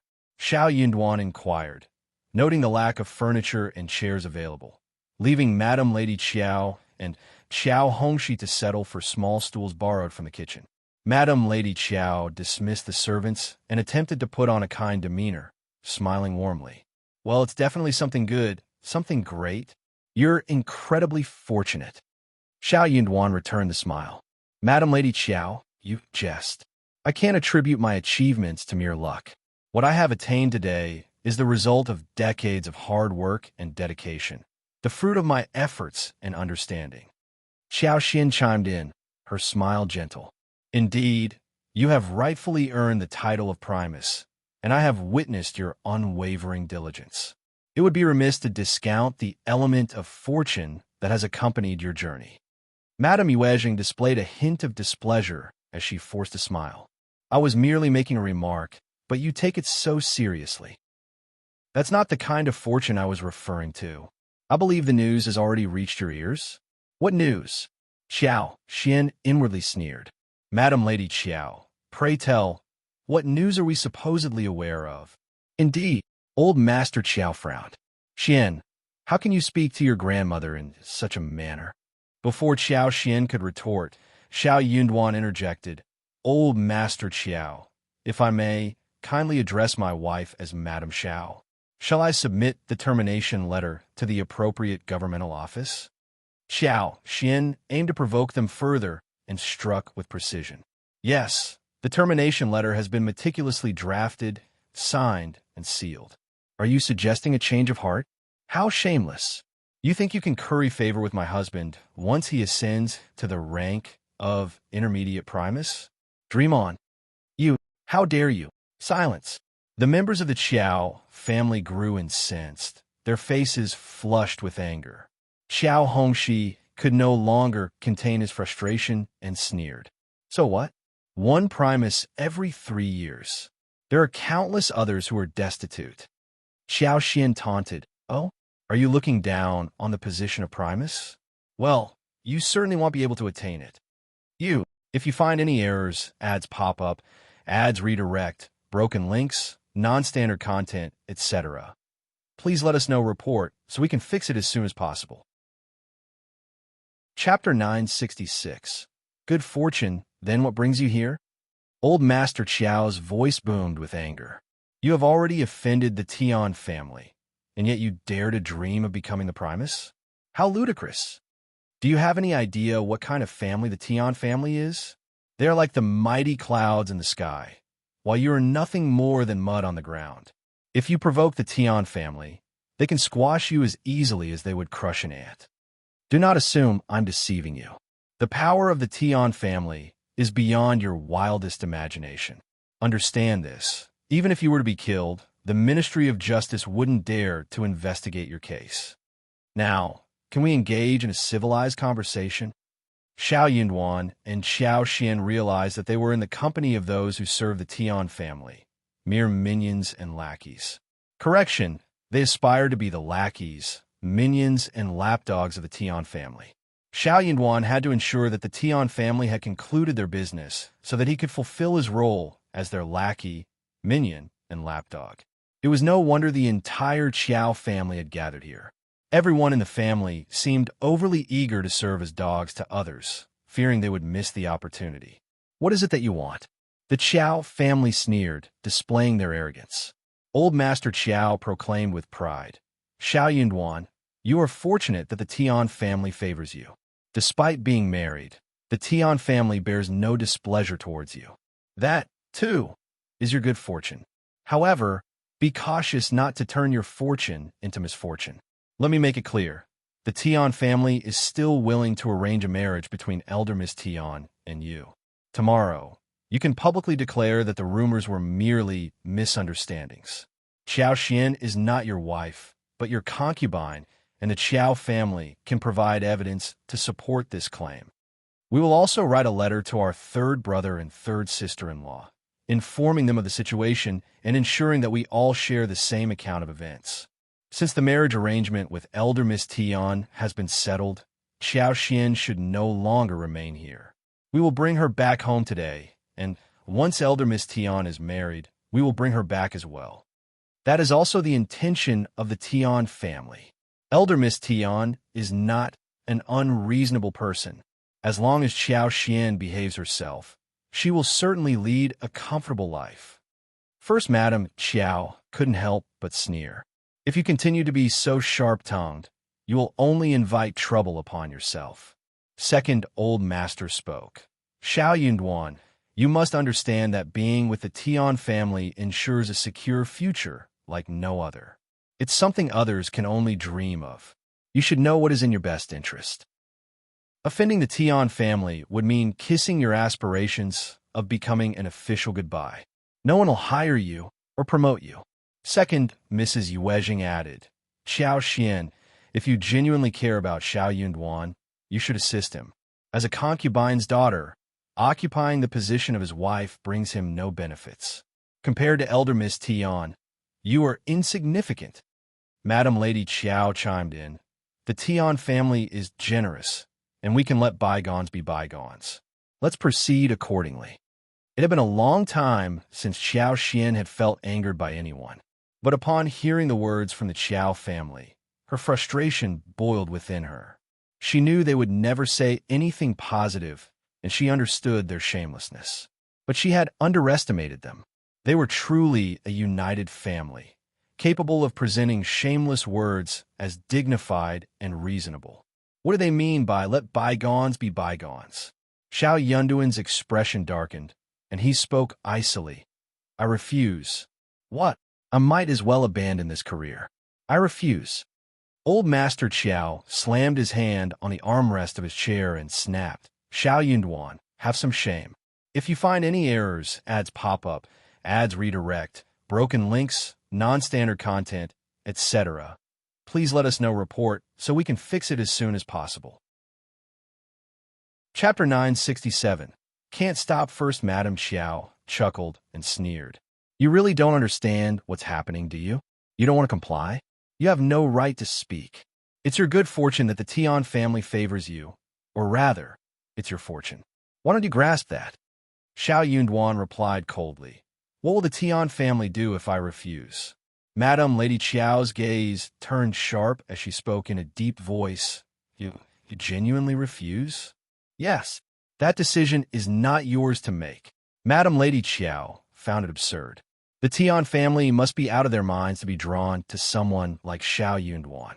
Xian is a member of the Qiao family, and we are your elders. We have every right to intervene. Don't mention the severance letter. So what? Xian may have no connection to our family, but we are still her relatives, and it's our responsibility to be involved in her affairs. Xiao Xian and Xiao Yunduan exchanged glances. They had underestimated the situation. They had never expected these individuals to be so shameless in their attempt to curry favor with the Tian family. Xiao Xian realized she had been too naive to think that possessing the severance letter would tarnish the Qiao family's reputation and secure a plan where the Qiao family would no longer pose any trouble in the future. They would, at the very least, avoid any losses. However, they had gone to great lengths to exploit this loophole. Qiao Xian had no choice but to admit defeat. She had lost either way. What do you want? Madam Lady Qiao smiled coldly. It seems you prefer the hard way, refusing to listen. That's why we won't hold back. Xian, come and stay with us for a while. What? How dare you? Just try and see if you can prevent it. Madam Lady Qiao showed no fear of Xiao Yunduan's changing expression. She spoke with disdain. In any case, we are taking her away today. If you truly wish to be close to her, you know what to do. Once we are satisfied, we will treat her well and return her to you in the future. Otherwise, if any harm befalls her, it will be solely due to her impulsive actions and will have nothing to do with anyone else. You, Xiao Yunduan trembled with anger. Qiao Xian's heart sank. When the family made a decision, they truly became a ferocious beast. As long as she was a daughter of the Qiao family, even if the Qiao family killed her, no one would report them to the authorities. Xiao Yunduan spoke coldly. You want to resort to force just because you have numbers? Fine, let's give it a try. We will repay you tenfold. If you dare to do so, I will report you to the authorities, and everyone will know about this. I can relinquish my position, and you will be stuck with me forever. Want you? If you're so determined, I will accompany you. The Qiao family fell silent. They were both shocked and fearful. Xiao Yunduan proved to be even more ruthless than them. Xiao Yunduan had no fear of a life-and-death struggle, whereas they did. It wasn't worth sacrificing the entire family for the sake of these two individuals. Madam Lady Qiao and her two sons began to regret their agreement with the Tian family's housekeeper and their entanglement within this affair. But both parties seemed to be equally unhinged. They were becoming increasingly difficult to handle. If you find any errors, ads pop up, ads redirect, broken links, non-standard content, etc., please let us know report so we can fix it as soon as possible. Chapter 968. Helpless. Second, Mrs. Qiao suddenly turned towards Qiao Xian. Qiao Xian, do you truly wish for Xiao Yunduan to sacrifice his future for you? You know how hard he has worked to achieve his current position, and now everything is at risk because of you. Is that truly what you want? If so, I truly question whether you treat him well and regard him as your husband. First, Madam Qiao chimed in. Indeed, we all desire for our husbands to lead good lives. But you are not a good wife. Qiao Xian pondered silently to herself. If I were to listen to you, I wouldn't even be your wife. So what does being a good wife matter? Xiao Yunduan spoke up. You don't need to force my wife into anything. You don't understand the dynamics between me and my wife. Just leave. Qiao Xian had no intention of giving in to these two women. But upon hearing Xiao Yunduan's words, she felt a surge of joy, as if she were inhaling sweetness. Darling is right. Your words hold no weight with us. Don't waste your efforts. You can curry favor with the Tian family and the Zhang family, but you are mistaken to use us as stepping stones. If there's nothing else, please leave. The expressions on the faces of the Qiao family turned grim. Madame Yuezhen grew increasingly frustrated. What do you know? You think too highly of yourself. You don't have to concern yourself with our family. What if I make you leave today? Qiao Xian chuckled. This is my home, and I'm not going anywhere. Xiao Yunduan declared. If you dare to take my wife away, go ahead and try. The Qiao family exchanged furtive glances among themselves. They had no idea what to do, and thus, they didn't dare to make an attempt. Qiao Hongxi couldn't help but speak up. You talk big, but I don't believe you truly don't care about your future. Even if he were to become an advanced scholar, he would only be able to attain an intermediate position, let alone become a Primus. He would have a promising future in the governmental office. No one would willingly abandon that. No scholar in the world would willingly do so. Xiao Yunduan's expression remained unchanged. If the Qiao family wants to make a wager, it'll accompany you. Qiao Hongxi grew so frustrated that he was left speechless. The mention of gambling irked Xiao Yunduan. He despised such risky bets. You're on your own. If you regret it, you can send Xiao Xian home. Xiao Yunduan, You're still young, and you'll come to regret this. Old Master Qiao retorted with a harsh tone. Madame Yuezhen glared at Xiao Xian, snorted, and then assisted her daughter-in-law before leaving with the others. As the door closed behind them, they exchanged glances and burst into laughter. Darling, are we laughing because we're being reckless? Xiao Yunwan smiled. Xiao Xian chuckled and sighed. If you don't regret it, then I won't consider myself clever either. Let's take it step by step. If it truly comes to that, if it does, we can simply leave the capital, Xiao Yunwan interjected, covering her mouth with his hand. Xiao Xian blinked and nodded in agreement. The Tian family was merely seeking revenge. If they were to depart, the Tian family wouldn't go as far as to kill them all. It wouldn't be beneficial for them to do so. After all, they weren't mortal enemies. If you find any errors, ads pop up, ads redirect, broken links, non-standard content, etc., please let us know report so we can fix it as soon as possible. Chapter 969. Humiliation, however. If that were the case, Xiao Yunduan's dreams of becoming an official would be shattered forever. He had been a promising Primus just the day before, and in a single moment, he had lost it all, leaving Qiao Xian feeling deeply displeased. The Qiao family scolded Qiao Xian and Xiao Yunduan, their brows furrowed in worry. What are they going to do now? How would they explain this to the Tian family? They had made a promise to the Tian family through their housekeeper, but now, it was a humiliating situation to be in. But that was the least of their worries. Offending the Tian family meant they would never have a chance to excel in the intermediate level. If the Tian family was displeased, they would undoubtedly seek revenge. Those two wretches are so stubborn and unyielding. I don't understand how third brother and third sister-in-law raised her. How can Xian be so disrespectful? It's humiliating. What's the point of saying this now?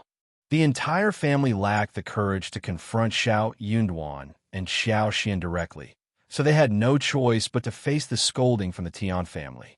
As the housekeeper of the Tian family listened to old Master Qiao's feeble response, he fell silent for a moment. He couldn't believe it. After all, in such a situation, anyone would know what to do. Did they truly not care about their promising future and insist on keeping a concubine's daughter as the wife?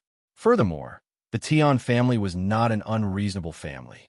They simply wanted the concubine's daughter to relinquish the position of the main wife, allowing her to benefit in the future. He wasn't even willing to do that. Did you really tell them everything? Everything? Butler Tian repeated, seeking confirmation. The two old masters of the Qiao family felt even more humiliated. They had no choice but to nod, admitting their incompetence. Butler Tian didn't seem pleased with their response. He snorted dismissively. Anyway, you don't have to concern yourselves with this any longer. The two old masters of the Qiao family nodded and left, not daring to ask for any further favors. As long as the Tian family didn't hold a grudge against them or blame them for their actions, they would be grateful. Those two wretches deserve to be taught a lesson. It seems they want to do things the hard way. When the Tian family deals with them, they'll realize what they're truly capable of. They don't even know how lucky they are to be in the intermediate level. They were born with bad luck. Absolutely true. The two old masters of the Qiao family were both frustrated and annoyed. They wondered why such a great opportunity hadn't fallen on their own sons, but instead on the foolish head of Xiao Yunduan. It was such a waste. Butler Tian reported the situation to Officer Tian and his wife, who were greatly displeased. Officer Tian had been hesitant and reluctant to take action, but Xiao Yunduan's rejection had infuriated him. Did they truly believe they could be arrogant just because they had become Primus? How dare they turn down the Tian family? Madame Tian grew even more furious. This is too much. Old master, we must teach them a lesson. Her daughter was precious, and yet she had been humiliated time and time again. It was an act of bullying that couldn't be tolerated. Officer Tian sneered, turning to the housekeeper. You could go to Xiao Yunduan personally. No, go to the Qiao family. You know what to tell him, don't you? Butler Tian nodded firmly. I know exactly what to say. Good, then go ahead. Very well, old master. Butler Tian discreetly arrived at Xiao Yunduan and Xiao Xian's home in an inconspicuous wagon. Hearing the abrupt and forceful knock on the door, the couple immediately sensed that something was amiss. If you find any errors, ads pop up, ads redirect, broken links, non-standard content, etc., please let us know report so we can fix it as soon as possible. Chapter 970. No regret, and he could tell that the visitor was from the Tian family based on his attire and haughty demeanor. Butler Tian paid no attention to their presence. In his view, the Qiao family failed to secure the deal because they failed to present a thorough analysis of its advantages and disadvantages. He doubted their inability to exert control over the situation. Butler Tian had no time for idle talk. With cold and unwavering pride, he conveyed all the necessary information. In conclusion, he spoke icily. Surely, you understand this, don't you? If not, you can forget about becoming the Primus. I can provide you with a more explicit explanation. Mr. Primus, the path to success lies before you. With a single nod, you can ascend to the top and indulge in a life of luxury. Your family and clan will rise alongside you, evoking jealousy and all. It's a privilege that others can only dream of. Mr. Primus, are you still hesitant? You must carefully contemplate this. It marks a significant divergence. Butler Tian refrained from issuing any direct threats, yet each word carried an ominous undertone. Xiao Yunduan felt an unexpected tranquility within his heart. He possessed his own ambitions and objectives, and he refused to accept such an offer. But he would never have regrets. He could not engage in such immoral, shameless, and dishonorable acts, nor had he ever contemplated leveraging nepotism for personal gain within the government. Even as a first-class official, he wouldn't be able to live a peaceful life in that manner.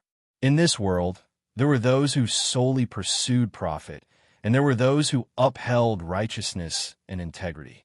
I will ponder upon it, Xiao Yunduan replied slowly after a moment of silence. Xiao Xian cast a glance at him, but remained silent. Butler Tian wore an expression of smug satisfaction. There's no need for you to contemplate, is there? Mr. Primus, I expect a prompt response. Our old master and madam await my answer. Xiao Yunduan replied, I need time to think. Steward Tian stumbled over his words, his irritation evident. He shot a displeased look at Xiao Yunduan and said, Very well, I shall return tomorrow, and I hope Mr. Primus will have a satisfactory answer by then. But Butler Tian remained indifferent to Xiao Xian's demeanor and her willingness to comply. In his view, Xiao Xian had no authority to voice her opinion. She lacked the qualifications to accept such an offer. Xiao Yunduan remained silent. Butler Tian sneered and departed. Xiao Xian turned towards Xiao Yunduan, her expression filled with inquiry. Oh, listen to me first. Xiao Yunduan placed his hands on Xiao Xian's shoulders and forced a gentle smile. Let's leave the capital. Xiao Xian's eyes widened. I want us to attend the Hanlin banquet the day after tomorrow. If that doesn't work out, we can leave the capital. I refuse to yield, even if I may have regrets. Xiao Xian experienced a surge of complex emotions. It felt as if her internal organs were entangled in a jumble. It was the worst-case scenario they had discussed. However, as the moment drew near, Xiao Xian discovered her heart racing in disarray and her legs growing weak. Tears welled up in her eyes. You fool, Xiao Yunduan chuckled, gently wiping away the tears at the corner of her eyes. He lowered his head and planted a tender kiss on her forehead. With a resolute tone, he said, Tomorrow, I will have Songsher discreetly search for a hostel. The day after tomorrow, you will stay at the hostel. It's best if you don't remain here any longer. No one could predict the actions the Tian family might take when they exerted such pressure on them. If you find any errors, ads pop up, ads redirect, broken links, non-standard content, etc., please let us know report so we can fix it as soon as possible. Chapter 971. Out Xiao Xian shook her head and firmly declined. No, there's no need. I will wait for you here. The Tian family won't act recklessly at this moment. With the entire situation blown up and everyone watching. You're not an ordinary person. You hold the position of Primus, and the Tian family won't confront you openly. We shouldn't worry too much. I will wait here for you, and then, well, leave the capital together. You're just being overly concerned. I can handle it. Moreover, Xiao would be attending the banquet, and she had no fear of anyone causing trouble. If the Tian family dared to make a move, she wouldn't mind teaching them a lesson. Unable to persuade Xiao tried to convince himself that her reasoning was sound.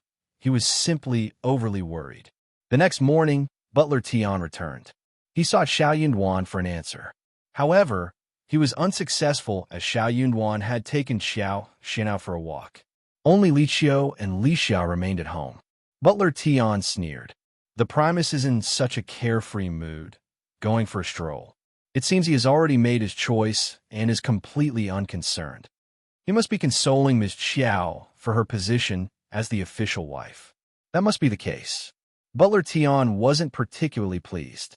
He felt that Xiao was excessively indulgent towards Qiao, and if he happened to encounter someone who knew him, they might speak ill of Ms. Qiao. He lacked discernment. Butler Tian needed to report this to the old master and madam, so they could provide guidance and keep him company, or else it would bring disgrace upon the Tian family. As for Ms. Qiao, it seemed that Mr. Primus held affection for her, so they couldn't keep her any longer. When she was sent back to the Qiao family, they could handle her as they pleased. When the Primus and Elder Miss were married, they would surely grow fond of each other, and they would no longer remember Ms. Qiao. Butler Tian began to contemplate the future. Meanwhile, Xiao and Xiao embarked on a boat trip, enjoyed a lakeside lunch, and went fishing. Luckily, they managed to catch a few fish. For dinner, they found a small restaurant and requested the owner to cook the fish. Alongside 2 home-cooked dishes, they shared a meal together. Only when the sky darkened did they return home, contented. The capital was vast, and regardless of the Tian family's influence, it was impossible to locate 2 individuals amidst the sea of people. Upon their arrival home, Butler Tian, who had been waiting for quite some time, grew increasingly irritated, his face darkening. "Mr. Primus, you seem to be in quite a good mood. Where have you been? What took you so long?" he exclaimed. Xiao cast a composed glance at him and smiled. "Butler Tian, you certainly carry an air of authority." However, his tone held a hint of reproach. Butler Tian stiffened, realizing that Mr. Primus would soon become his son-in-law. He inwardly sighed, acknowledging his impatience. "I was too hasty. Mr. Primus, I seek an answer from you." He glanced disdainfully at Xiao. Xiao grasped Xiao's hands and spoke slowly. "I am merely a humble boy from the countryside. I am unworthy of Elder Miss Tian. If you find any errors, ads pop up, ads redirect, broken links, non-standard content, etc., please let us know report so we can fix it as soon as possible." Chapter 972. Not worthy, I apologize. Butler Tian appeared to have trouble comprehending the words, as he failed to react promptly. "What did you say? Say it again."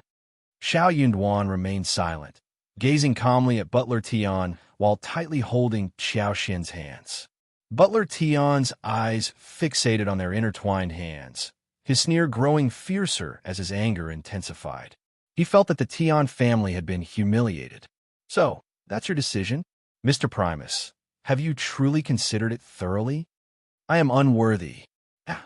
Butler Tian found the situation to be utterly laughable. Yes, he had never believed Xiao was suitable, but it was not his place to make such a decision. "Mr. Primus, you may not be foolish, but you have acted foolishly. Unfortunate couples often have regrets. Mr. Primus, do you not think that if you face a miserable life in the future, you will regret your choice today? By then, it will be too late for you to repent." Xiao expression remained unchanged. He smiled faintly. "Thank you for the reminder, Butler Tian, but I am not fortunate enough to lead a life like that."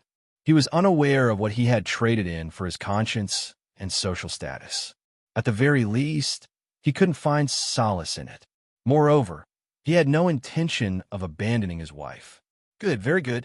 In that case, Mr. Primus, just wait and see. I hope you can sleep well tonight. Butler Tian sneered and departed without looking back. Xiao Yinduan narrowed his eyes and firmly held Qiao Xian's hands. Don't worry, after tomorrow, we will lay everything bare and depart from the capital. Qiao Xian smiled and nodded in agreement. When Butler Tian returned to the mansion, Tian Shanshan was present at her parents' residence, adamantly refusing to leave. Dad, Mom, this is my marriage. I want to be part of the discussion too, she insisted. Officer Tian and Madame Tian acknowledged her intelligence and independent thinking, so they relented and included her in the conversation. Madame Tian's mood was jubilant as she asked, So, did Xiao Yunduan agree? Tian Shanshan's heart skipped a beat. She lacked the same confidence as her mother. If Xiao Yunduan had agreed, he wouldn't have gone out earlier in the day. She doubted the outcome would be favorable. Her suspicions were soon confirmed. Upon hearing Butler Tian's account, Officer Tian and his wife turned pale. How dare he humiliate the Tian family like this? Unworthy? He knows he is unworthy. What are we waiting for? Officer Tian fumed. He has brought shame upon the Tian family. Old master, do not allow him to remain in the capital. Send him to the most remote and destitute county infested with bandits. Let him serve as a poverty-stricken county magistrate for the remainder of his life. Only then will he comprehend that the Tian family is not to be trifled with, Madame Tian suggested vehemently. Officer Tian remained silent, a glint of murderous intent flickering in his eyes. But now was not the opportune moment. Aware of the consequences, Xiao Yunduan knew that, as the Primus, if anything were to happen to him on the first day of the banquet, it would infuriate the emperor. However, he also realized that he would become a laughingstock at the upcoming event. Tian Shanshan, consumed by a profound sense of humiliation, rose from her seat and bowed to her parents. Then, without a word, she turned and left. She clenched her fists, her sharp nails digging into her palms. The pain, however, failed to distract her from her seething anger. She had lost. As the direct descendant of the Tian family, the niece of concubine Mei, and the most esteemed lineal daughter in the capital, she had been defeated by a lowly concubine's daughter. If you find any errors, ads pop up, ads redirect, broken links, non-standard content, etc., please let us know report so we can fix it as soon as possible. Chapter 973. Reasonable Tian Shanshan regretted that she did not make the plan earlier. If she had started to work on it when they ran into each other in the pear garden, she could have guaranteed that it would not have turned out like this. Time was running out, and there was little she could do right now to make it happen. She should have known that this handsome man would become the Primus, and she should not have hesitated. Tian Shanshan did not blame Xiao Yunduan. Instead, she liked her even more. She even believed that Xiao Yunduan was the man she was seeking to get. On the contrary, she hated Qiao Xian, whom she had never met before. She was just unreasonable. Tian Shanshan returned to her room and soon changed into a new set of clothes. She was going out. Fuss face changed. Miss, come with me. Tian Shanshan had always had her own ideas. She threw a look at Fu, who was so frightened that he did not dare to say anything to stop her. Xiao Yunduan and Xiao Xian had not expected that Tian Shanshan would come to their door personally so late at night. The two of them were talking about leaving the capital when they heard that someone came to visit them. They did not expect that it was Tian Shanshan and her maid. Xiao Xian already knew who Tian Shanshan was when she was standing right in front of her, and she could tell that she hated him. Xiao Xian found it strange. She was the one who was thinking about her husband, and before she even started to do anything to her, she started to hate her. Xiao Yunduan was startled. He could tell who this man was. He could not help but feel disgusted. I'm sorry for being presumptuous, but I don't think I will feel at ease if I don't show up like this. Tian Shanshan looked directly at Xiao Yunduan. I need to speak with you alone. Please. Xiao Yunduan did not go into the room. He nodded at Xiao Xian and walked a few steps away, intending to have a private talk with Tian Shanshan in the yard. Tian Shanshan felt suffocated. She knew that they did not welcome her, and that was the first time she had been unwelcomed since she was born. Fu snorted. You don't know how to be polite. Don't you know how to invite my miss into the room for a chat? Is that how you treat guests? Xian was thinking. You two girls are here at someone else's home in the middle of the night, and you're talking with the host alone? You are definitely not the polite one. Xiao Yunduan ignored what Fu said, as did Xian. She was not going to avoid that. She was just standing right there. Fu felt a bit embarrassed. She threw a glare at Xian. She was throwing the look back at Xiao Yunduan. Tian Shanshan was proud and arrogant. She had used up almost all of her courage to come to the door. She was not going to ask Xiao Yunduan to let her in. You remember me? Xiao Yunduan nodded. Yes, I recognize you. For some reason, Tian Shanshan's heart skipped a beat, and she felt tears welling up in her eyes. She turned to Xiao Yunduan with a wronged look. What is wrong with me? Why? Under the moonlight, the girl was standing right in front of him, looking so beautiful and pitiful. But Xiao Yunduan did not feel any pity towards her. Why did she have to ask this question? She knew what the Tian family had done. No matter how pitiful they looked, they could not change the nature of bullying people. Lady Tian, I am already married. Tian Shanshan sneered and said aggressively, What if you're not married? Are you willing to marry me?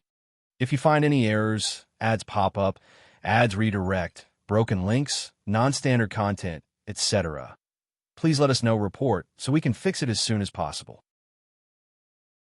Chapter 974. Unexpected. Tian Shanshan couldn't hide her disappointment as Xiao Yunduan gave his clear and resolute answer. She had hoped for a different response, but his words struck her like a thorn, piercing her heart deeply. Xiao Xian observed Tian Shanshan's intense focus and nervousness, sensing that she was anxiously awaiting Xiao Yunduan's decision. The situation felt tense, with Tian Shanshan's glaring gaze fixed on Xiao Yunduan. Xiao Yunduan, known for his cunning nature, understood the weight behind Tian Shanshan's question. The answer he gave would leave a lasting impact, impossible to shake off easily. However, Xiao Yunduan didn't hesitate to respond. His voice held conviction as he firmly stated, No. Tian Shanshan couldn't contain her frustration any longer and raised her voice. What? Xiao Yunduan remained composed, his determination unwavering. That is not possible, Elder Miss Tian. Your question holds no meaning. I, Xiao Yunduan, will only marry Xiao Xian. Curiosity drove Tian Shanshan to probe further. What about in the next life? Xiao Yunduan's response reflected his belief. I won't have control over the next life. But if I could, I hope our destined connection would continue in this lifetime. Tian Shanshan found herself at a loss for words, overwhelmed with sadness and a sense of loss. It was the first time she experienced the disappointment of not getting what she desired. Tian Shanshan couldn't shake off the bitter taste that lingered in her heart. She never imagined that she would experience such emotions one day. It was clear to her now that this man, Xiao Yunduan, had left an indelible mark on her life. Pursing her lips with a mix of bitterness and resignation, Tian Shanshan cast a deep, meaningful look at Xiao Yunduan before turning away and leaving without looking back. She halted briefly as she passed by Xiao Xian, uttering words that hinted at a veiled threat, and then continued on her way. Xiao Xian maintained a calm demeanor as she watched Tian Shanshan's departure. The encounter left her contemplating the implications of that final statement. It carried an air of intimidation that sent a shiver down her spine. Sighing softly, Xiao Xian smiled at Xiao Yunduan. We won't have any unwanted guests tonight, will we? Xiao Yunduan smiled in return and approached Xiao Xian, gently taking her hands into his. Whether there are others present or not, nothing will change. Xiao Xian chuckled, reassured by his words. As long as you say that, I won't be bothered, regardless of the circumstances. Xiao Yunduan let out a hearty laugh. I can't agree more. It's getting late. We should rest. All right. That night passed without any further disturbances. Both Xiao Yunduan and Xiao Xian found solace in each other's presence, their minds finally at ease as they drifted into a peaceful sleep. The next morning, dressed in the attire of a Primus from the Ministry of Rites, Xuan prepared to attend the imperial palace for the banquet. The grandeur of the banquet in the midst of the imperial garden was enhanced by the vibrant blooming of centaurea flowers. The enchanting spring scenery added to the overall splendor of the event, creating a dazzling and pleasant atmosphere. As Xuan made his entrance, the maids and eunuchs, under the guidance of the Ministry of Rites officials and administrators, were bustling about with their tasks. Many advanced scholars had already gathered, and the air was filled with a sense of camaraderie, whether they were familiar faces or strangers. They greeted each other warmly, striving to forge connections and establish friendships. In the future, they would be colleagues, and fostering positive relationships was crucial.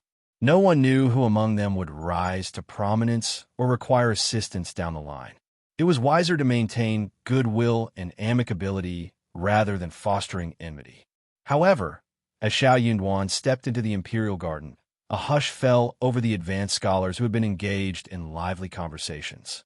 All eyes were fixed on him, filled with various emotions: curiosity, avoidance, mockery, disdain, or even a somber demeanor. If you find any errors, ads pop up, ads redirect, broken links, non-standard content, etc., please let us know. Report so we can fix it as soon as possible. Chapter 975. No regrets. The advanced scholars observed him intently, but none approached him. They merely smiled and nodded from a distance. By declining the Tian family's offer, he effectively severed his career prospects. His reputation would suffer greatly. Furthermore, befriending him meant going against the powerful Tian family, a risk no one was willing to take with their own future. It was fortunate that they refrained from kicking him when he was down. Most people regarded him as foolish. Some secretly admired his courage, yet they questioned the value of his actions. He should have been surrounded by admirers, greeted with laughter upon his arrival. Instead, he was shunned, receiving no acknowledgement or greetings. She pondered on his emotions and whether he regretted his decision. Xuan, however, harbored no regrets. Regardless of others' treatment, he remained the Primus, unmatched by anyone else. Xuan chose not to engage in the commotion. He found a seat and patiently awaited his tea. With no desires in her heart, she remained free from worries and concerns. Soon, Lu Min and Gu Qiao arrived together, exchanging greetings with everyone before joining Xuan at his side. "Brother Xiao, why didn't you wait for us?" one of them exclaimed. "Yeah, we went to Brother Xiao's home and discovered he had already left," another added. Xuan smiled. "I apologize, it's my fault. I will make it up to you, I promise." The three of them exchanged glances and burst into laughter. "Of course. We won't stand on ceremony with you, Brother Xiao." They then shifted their conversation to another topic. Xuan hadn't invited them to accompany him because he didn't want to trouble them. They understood that their previous comments had made their position clear. Xuan felt grateful. Their loyalty hadn't been in vain. Lu Min and Gu Qiao didn't consider it a big deal. They hailed from the same place as Xuan and had always shared a good relationship. Even if the Tian family held a grudge and severed ties with Xuan, they wouldn't let it affect their friendship. If the Tian family wasn't narrow-minded, they wouldn't mind continuing to spend time with Xuan. After all, they were friends. So they decided to be open and candid as always to avoid unnecessary complications. Gradually, all the advanced scholars arrived, including the second and third place winners, whose treatment stood in stark contrast to Xuan's as the Primus. As the runner-up and third place winner entered, they received an abundance of flattery and warm greetings. However, both individuals were over 40 years old, with half of their hair already gray. They didn't possess the same level of attractiveness as Xuan. Even though they received flattery from the crowd, a sense of regret lingered within them. Officer Tian and the other esteemed adults arrived shortly after. The advanced scholars held their breath and respectfully greeted them. Many eyes shifted towards Xuan. Remaining composed, Xuan greeted everyone without distinction. If you find any errors, ads pop up, ads redirect, broken links, non-standard content, etc. Please let us know report so we can fix it as soon as possible. Chapter 976. Eager Officer Tian cast a disdainful glance at Xiao Yunduan, a sneer playing on his lips. As long as the Tian family held power, Xiao Yunduan would never rise above. How audacious of him to attend the banquet after offending the Tian family. Officer Tian begrudgingly acknowledged that Xiao Yunduan stood out among the advanced scholars.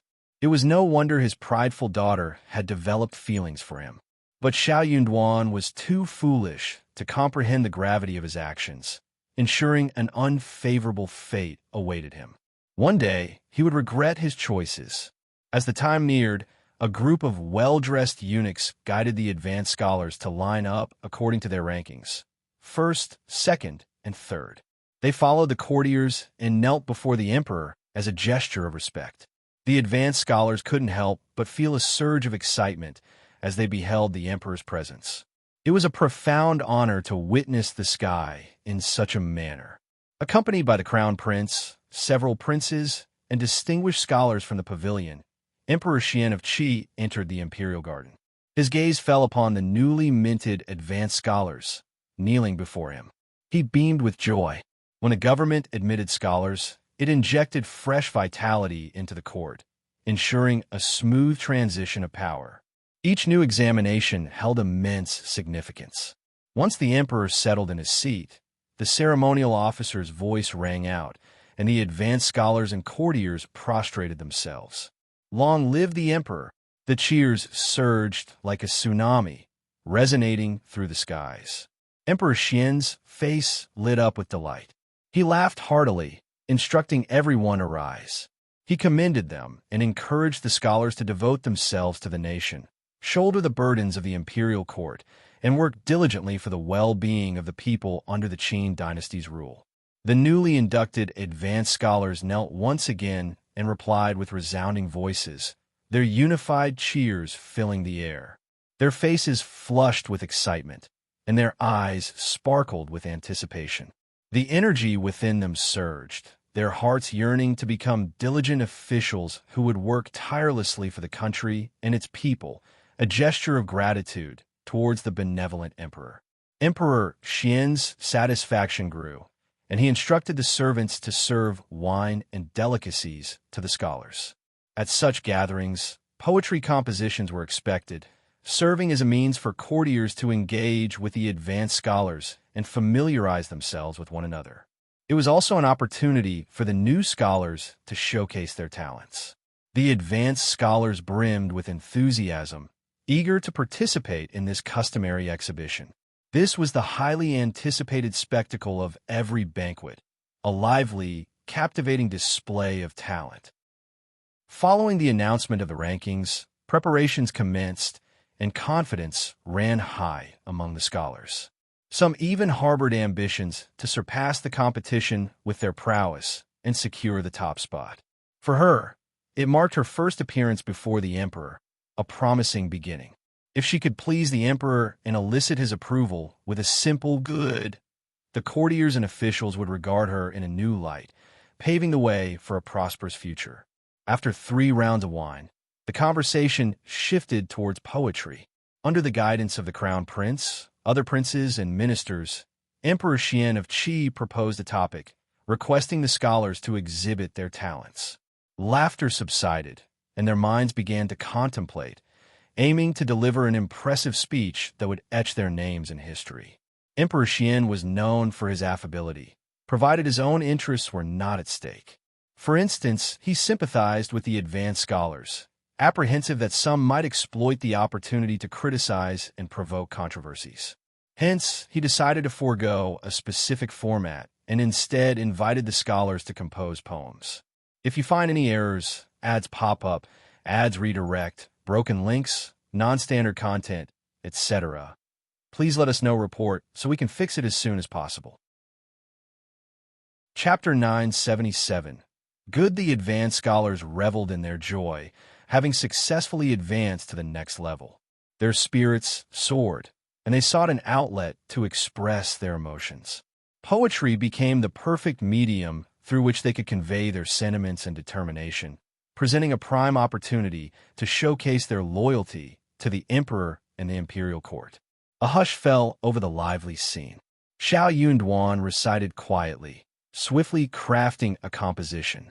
As customary, the eunuchs collected the poems penned by the scholars and presented them to the accomplished senior scholars of the Hanlin Academy for preliminary evaluation. The most exceptional works were then selected, around 7 or 8, and transcribed. These copies were subsequently presented to the emperor, important ministers, and shared with all those present for appraisal. The masterpieces of the Primus, runner-up, and third-place winner, however, were immediately presented to the emperor, with the 3 scholars themselves stepping forward to kneel and present their works. Jealousy and envy simmered among the other advanced scholars as they gazed upon the trio. All eyes were fixed on Xiao Yunduan. He was not only the Primus, but also the youngest, and the scandal surrounding him and the Tian family's elder miss had attracted the most attention. The situation grew increasingly complex.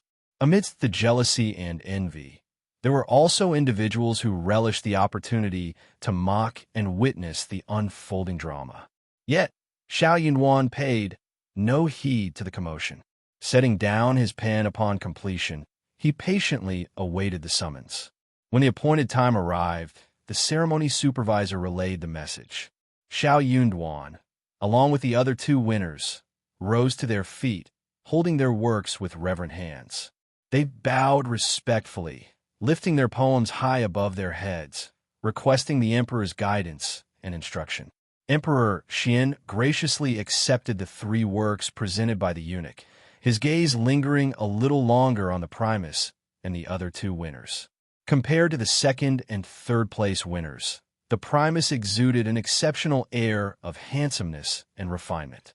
Contemplating the beautiful compositions he had penned and considering his youthful age, which promised many years of service to the country and the imperial court, the emperor's satisfaction grew. Recalling the Primus' humble origins in a farmer's family and the arduous journey he had undertaken to rise from a small village, Emperor Qian discerned the scholar's remarkable intelligence and diligence. With a gentle smile, Emperor Qian directed his attention toward Xiao Yunduan, further affirming his contentment. Observing this exchange, the other courtiers and advanced scholars who had been fixated on Xiao Yunduan felt a surge of complex emotions. Some became even more envious, secretly hoping that Officer Tian would be given a humbling lesson. Officer Tian sat with an upright posture, casting a cold gaze in Xiao Yunduan's direction, simmering with annoyance. Though he maintained a composed facade, internally he was writhing in discomfort, beset by embarrassment. The more amiable and satisfied Emperor Qian appeared towards Xiao Yunduan, the more ludicrous it made the Tian family and their daughter. Through this filter, Emperor Qian promptly expressed his opinion upon inspecting Xiao Yunduan's work. Excellent. He nodded with satisfaction, breaking into a joyful laughter. You, as my chosen Primus, possess exceptional talent. Come, let me share my thoughts on it. In truth, Emperor Qian himself was not particularly adept at poetry. He remained a layman in the art, able to discern between ordinary and good compositions, yet unable to distinguish the nuances of excellence. Nonetheless, he held a genuine fondness for his chosen Primus. If you find any errors, ads pop up, ads redirect, broken links, non-standard content, etc., please let us know report so we can fix it as soon as possible. Chapter 978. Sweat Xiao Yunduan was taken aback by the emperor's praise. He even questioned whether he was looking at his own work. He knew the true caliber of his composition. It was an ordinary piece, perhaps commendable in the eyes of average scholars, but among the esteemed gathering of scholars present, including many renowned and accomplished individuals, it should not have stood out. As the Primus, he understood that not all advanced scholars excelled in poetry. Thus, it was normal for the Primus to produce a more ordinary piece among such esteemed experts. No one would suspect his lack of talent. Therefore, he had felt little pressure while crafting this particular poem. Yet, he couldn't comprehend why the emperor had spoken so highly of it. Emperor Qian, in his praise, ordered his attendants to give the poem a closer look. What more could they do?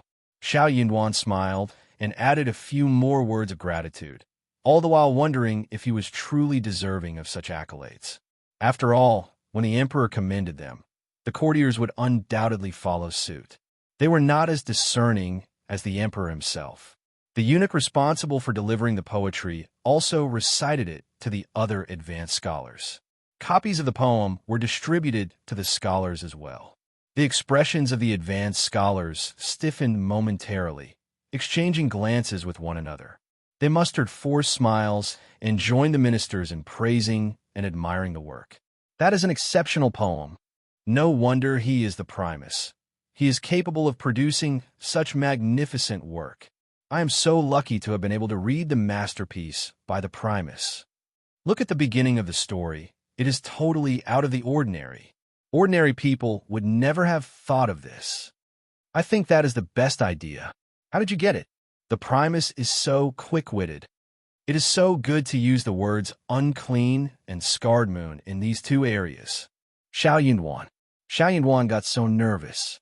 He, who had been calm and honest since he walked into the imperial garden, finally felt embarrassed and uncomfortable. He had no idea where to put her hands and how to place his feet. He sat there stiffly, not knowing whether to laugh or cry. That was such a terrible feeling. Hearing the compliments about Xiao Yunwan, Emperor Qian believed that his Primus was very good at making poems. Why were they speaking so sincerely? He laughed and said happily, "My Primus is so talented and handsome." The ministers and advanced scholar were speechless inwardly, but they all agreed with Xiao Yunwan. They spoke highly of Xiao Yunwan, saying that he was the best scholar in history, and that ordinary poem of his was one of the best poems in history. Xiao Yunwan could not stand that anymore. He got up, bowed, and said, "Your Majesty, I am so ashamed. I don't deserve your praise." Emperor Qian laughed. "You are too modest, Primus. Not only are you advanced, but you are also morally upright. I am very glad." Xiao Yunwan said, Thanks." Why did he feel that the story was getting worse and worse? If you find any errors, ads pop up, ads redirect, broken links, non-standard content, etc., please let us know report so we can fix it as soon as possible. Chapter 979, Primus Popularity. You're absolutely right, we are like a family. No need to be modest. Emperor Qian grew increasingly satisfied as he looked at Xiao Yunwan. He laughed and continued praising him, thoroughly pleased with his performance. Oh yes. Suddenly, an idea crossed Emperor Qian's mind. He glanced at Officer Tian and smiled mischievously. "Old Tian, didn't your daughter mention that she fancies one of my advanced scholars? Who has caught her interest? Bring her forth, and let me see how she compares to the Primus." Upon hearing this, the crown prince furrowed his brow. His father had a habit of doing as he pleased, but this was a banquet at the Qianlin forest, and such remarks were undignified. He seemed to be deliberately setting up enemies for the Primus. If the crown prince hadn't known his father's nature, he might have suspected that his father had orchestrated this situation intentionally. First, he praised the Primus for his ordinary poem, and now he was provoking a public confrontation with Officer Tian's daughter. But the crown prince understood his father well. He lavished praise on the Primus, and then turned to Officer Tian precisely because he had this plan in mind. However, it was inappropriate for him to bring it up. His father was too preoccupied with cultivating alongside Taoist Shangzhen and the other Taoist masters to pay much attention to external matters. He had no knowledge of the situation between the Primus and the Tian family. The crown prince had intended to address the issue between Officer Tian and the Primus after the banquet, to calm their tempers. But now his father had raised the matter once again. The crown prince felt as if he were about to faint. As expected, after Emperor Qian finished speaking, a strange silence descended upon the surroundings. Some people lowered their heads, fearing that the emperor would become angry and create a scene. Others couldn't help but suppress a secret smile, eagerly anticipating the unfolding drama. Some felt profound embarrassment on behalf of Xiao Yunwan. Emperor Qian sensed the tension in the air. What? He raised an eyebrow and chuckled. Old Tian, does your daughter really have a crush on my Primus? Ha ha ha. She certainly has good taste. Your Majesty, Xiao interjected, bowing respectfully.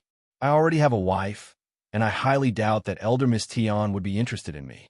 If such a rumor exists, it must have been spread mistakenly. Please, Your Majesty, allow me to clarify. Officer Tian snorted and cast a disdainful glance at Xiao. The Crown Prince joined in, trying to defuse the awkward situation. The Primus is correct. He is already married, and this rumor seems to be a result of misinformation. Father, you may not be aware of the details. The Crown Prince proceeded to provide a brief explanation to Emperor Qian, carefully choosing his words to steer the narrative away from the rumor. It's all baseless gossip. This is utterly absurd, and I don't even know where to begin. Finally, he added, Father, I implore you to help the Primus and Elder Miss Tian clear their names. Your Majesty. Officer Tian stood up and bowed respectfully. I apologize for saying this, but my daughter lacks good judgment. She didn't make it as an advanced scholar, which greatly disappointed me. I forbade her from discussing such matters further, yet somehow these ludicrous rumors have surfaced. It's truly ridiculous. I am confident that the rumor will fade away soon. Primus, please disregard it. Upon hearing this, Emperor Qian's eyes gleamed with understanding. He exchanged a knowing glance with the Crown Prince and Officer Tian, comprehending the situation clearly. If you find any errors, ads pop up, ads redirect, broken links, non-standard content, etc., please let us know report so we can fix it as soon as possible. Chapter 980. Peace. Having been emperor for over 40 years, and now, at the age of 64, Emperor Qian had weathered countless storms throughout his reign. He had witnessed all sorts of rumors and scandals. If the rumor had gained traction, it meant that there was some truth behind it. While spreading rumors about the Primus might not be too scandalous, spreading rumors about the Tian family's elder miss would be a great humiliation for them. However, the fact that even the Crown Prince was aware of the rumor indicated that it had likely spread throughout the city. The Tian family's reputation would be greatly tarnished if the rumor persisted. Emperor Qian found the whole situation intriguing. After all, he had appointed the Primus of the new cohort, and he knew that the Primus remained loyal to his wife. His decision had been correct. Emperor Qian understood that not everyone could resist the influence of the Tian family. It was not surprising that they had severed ties with the Primus and arranged a new marriage for him. The Tian family might have been unfortunate, but they couldn't blame the Primus for their own misfortune. While he believed that the Tian family had brought this upon themselves, Emperor Qian acknowledged their status and prestige. The elder miss of the Tian family was the niece of the imperial concubine and often paid visits to the palace. He had interacted with her before and recognized her intelligence. She displayed a touch of arrogance, but such demeanor was expected from a noble lady in the capital. He quite liked that young woman. Yet, he couldn't help but feel a sense of sadness for her. Emperor Qian decided against pressing for the truth, as doing so would only bring humiliation upon the Tian family. Instead, he spoke out against the rumor. This is preposterous. How dare they spread such false information? It is unfair to both the Primus and the Tian family. Ginseng, present a jade ornament to Mr. Primus and a golden hairpin to the Tian family's young lady, he commanded, wanting to show his support and respect for them. Yes, Your Majesty. Ginseng promptly acknowledged the order and instructed his men to bring the requested rewards. Xiao and Officer Tian stepped forward and kowtowed, expressing their deep gratitude. Emperor Qian smiled warmly and directed the couple to drink a cup of wine in front of him. This is all my fault, and your families have been affected as well. Drink this cup of wine in my presence, and let us forget about this incident. We are all officials serving the court, and it is crucial that we foster harmony and work together for the greater good. Yes, Your Majesty, I will always keep your words in mind, and I will never disappoint you. Xiao vowed sincerely. Your teaching shall be engraved in my heart, Your Majesty, Officer Tian added respectfully. With their wine glasses in hand, the two exchanged a meaningful glance, clinked their glasses together, and downed the wine in one swift gulp. Xiao Yunduan understood that he would not be leaving the capital. Instead, he would be joining Hanlin Academy. Officer Tian also grasped the situation. For the time being, he would refrain from causing trouble for Xiao Yunduan and treat him amicably on the surface. Both of them, grateful for the emperor's leniency, were left with no room to voice any objections. The consolation bestowed upon Shanshan by Emperor Xian further ensured that no one would dare challenge the situation. However, Shanshan's prospects for finding a good suitor in the next couple of years were dim. All because of Xiao Yunduan. Officer Tian was in no rush. He would make Xiao Yunduan pay for his actions. Keeping him within the capital would allow for easier monitoring and manipulation. Xiao Yunduan had become an eyesore, but Officer Tian was determined to make him regret his deeds. No one would escape unscathed after humiliating the Tian family. If you find any errors, ads pop up, ads redirect, broken links, non-standard content, etc., please let us know report so we can fix it as soon as possible. Chapter 981. Staying in the capital, the advanced scholars who had eagerly anticipated witnessing Xiao Yunduan's downfall were left disappointed. How fortunate this man was. He had never expected that both the Crown Prince and the Emperor would shield him from disaster so effortlessly. With the Emperor and Crown Prince intervening, no one would dare to bring up the matter again. To do so would be challenging the authority of the Emperor and the Crown Prince themselves. Observing Officer Tian and Xiao Yunduan drinking together, Emperor Xian chuckled and nodded approvingly, effectively reinvigorating the atmosphere. The scene became lively once more.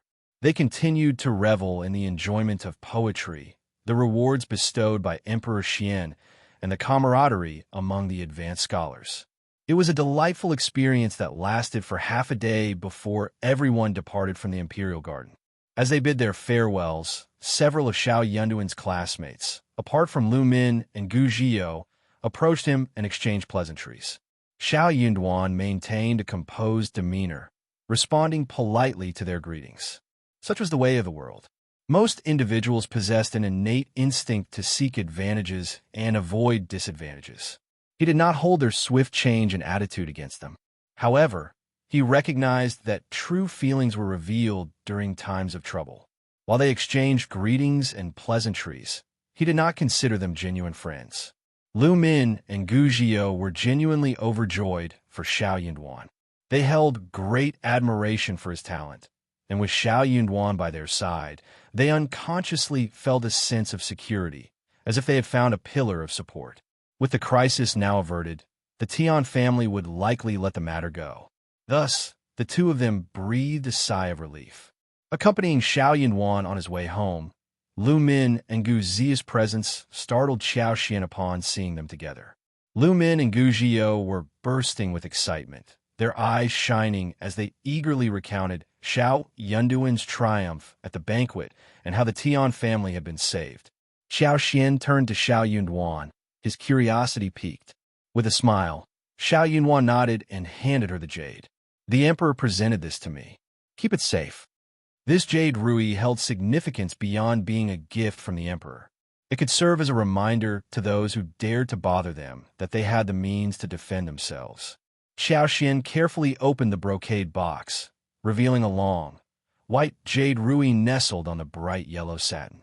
The jade was elegant and beautiful, intricately carved with auspicious clouds, grass, and Ganoderma lucidums, exuding exquisite craftsmanship. It was truly a priceless treasure. Xiao Xian smiled, feeling fortunate. I am truly blessed today.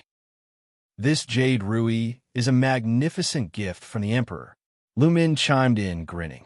Brother Xiao, with your talent and the Emperor's high regard for you, I'm afraid you'll receive even more rewards in the future.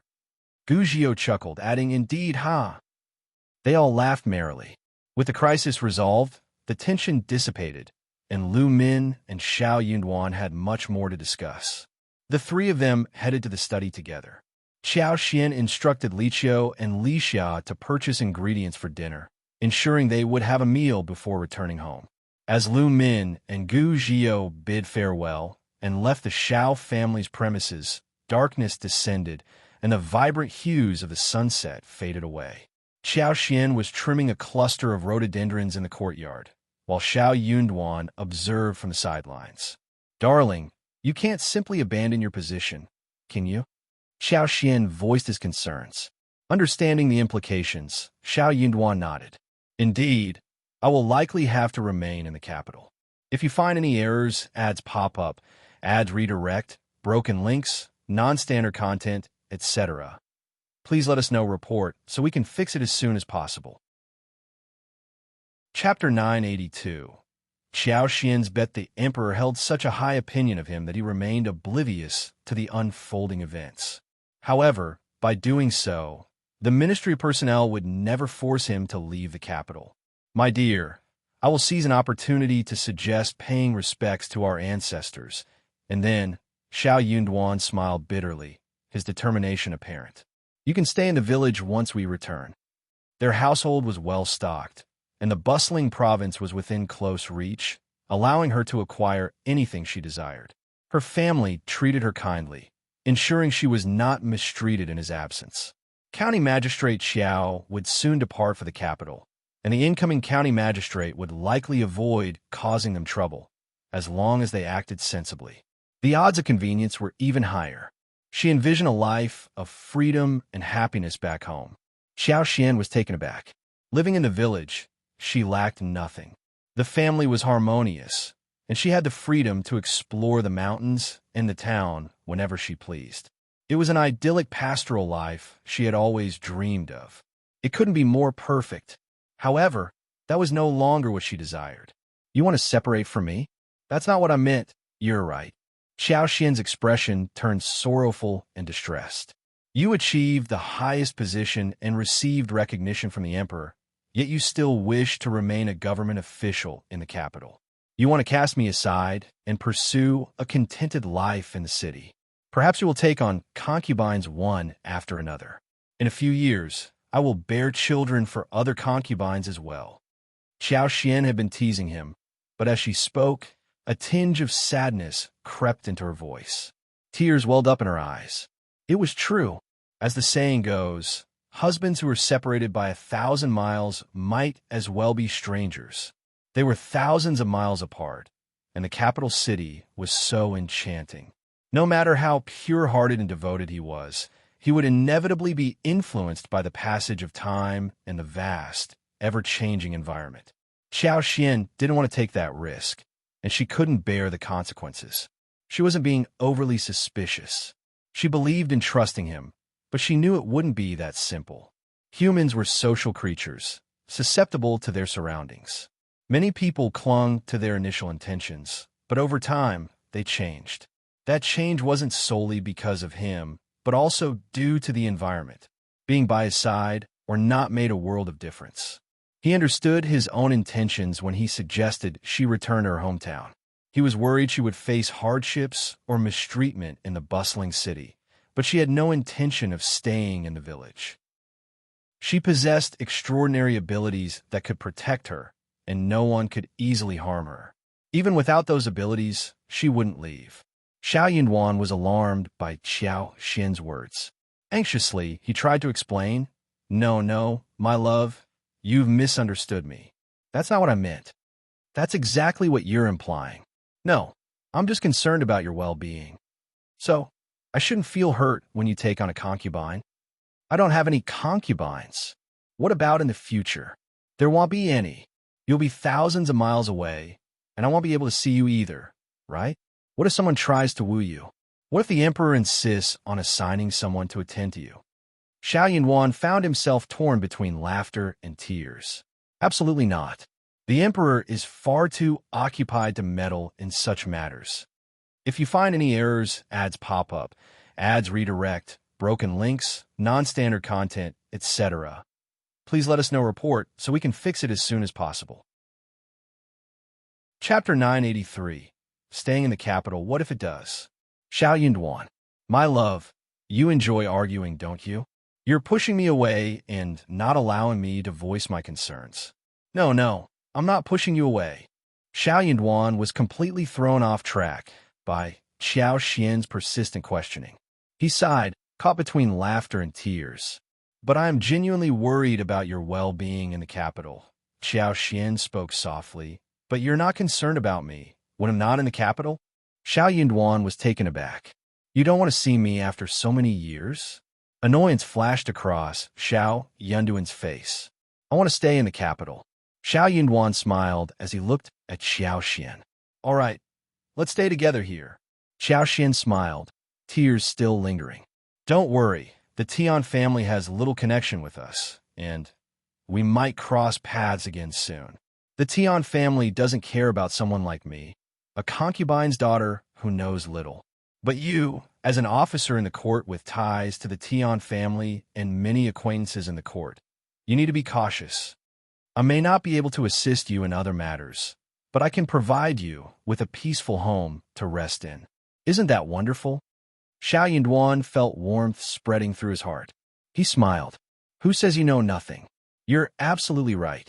I'm not afraid to resign, and I don't care about political intrigues. I can simply give up my position. Let's stay in the capital for as long as we can. Xiao Xian smiled in return.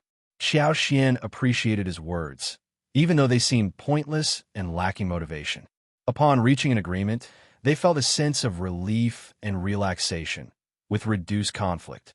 This was why it was said that those who lack desires should remain strong. As long as he didn't exploit the Tian family, they had nothing to threaten him with. After the banquet, the prestige of the advanced scholar came to an end. As scholars, they had successfully and gloriously completed their journey. What awaited them next was another path to becoming an official. How well they fared on this journey was uncertain. Though each person had different qualifications to become an advanced scholar, they all started from the same point. In 10 or 20 years, who knew what would transpire?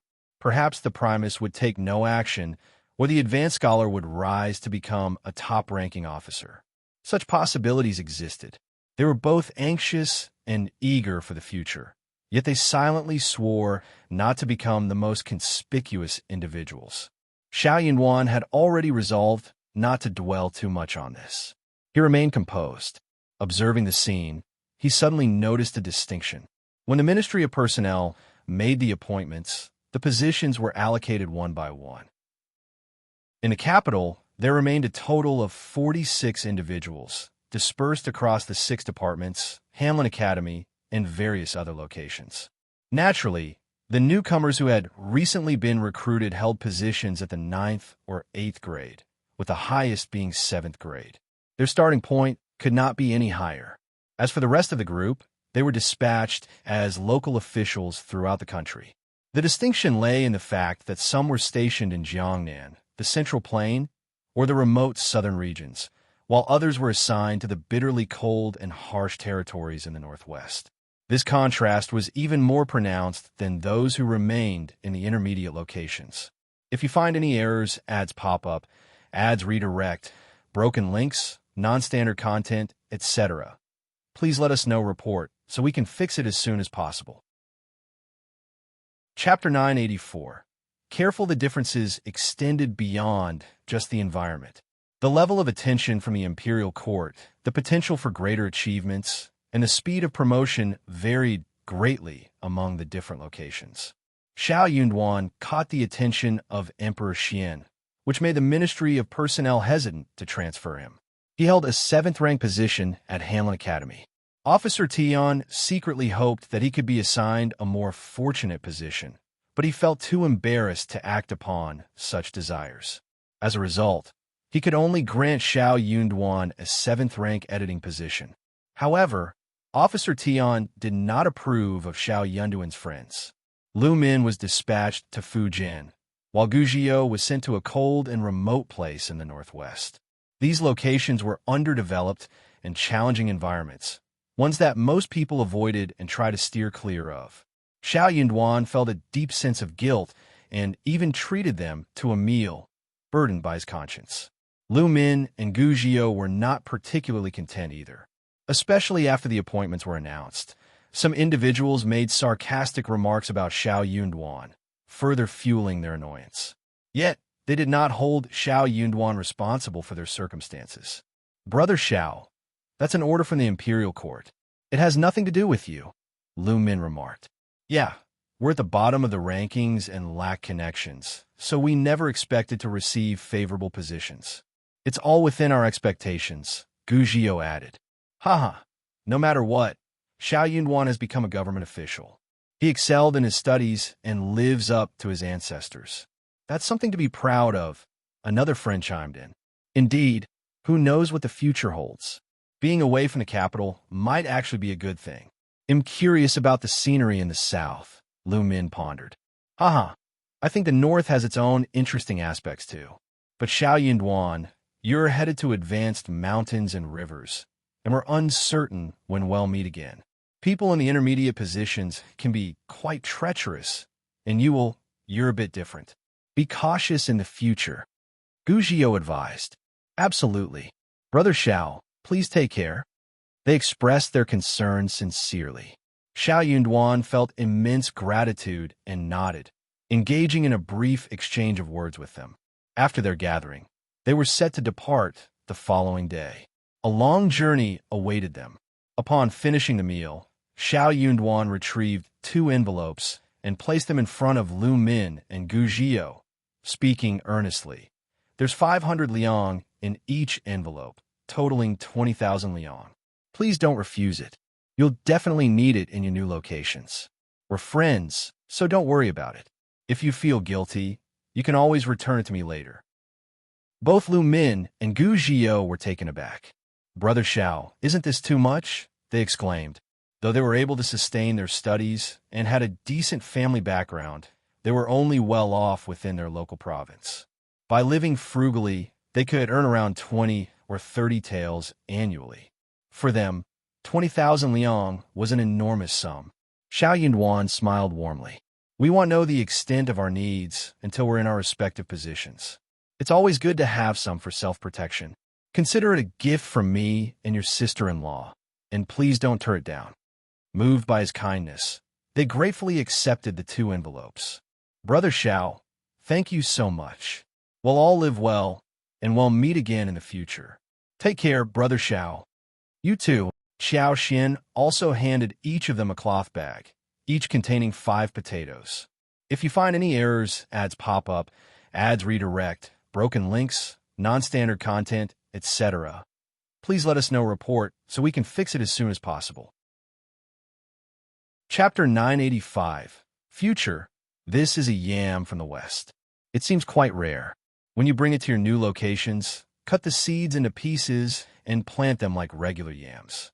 They might grow well, Xiao Xin explained. Since it's called yam, it should be similar to what we have.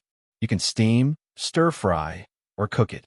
I'm not sure about the taste, but the ingredients should be good. Take it with you as a keepsake, Xiao Xin suggested. Xiao Xian had pondered for a while before deciding to share the seeds with each of them.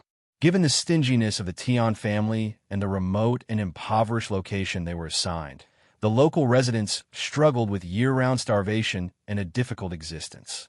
Potatoes were a high-yielding crop that thrived in various types of soil. If they discovered this when planting them in the current year, it would naturally lead to promotion.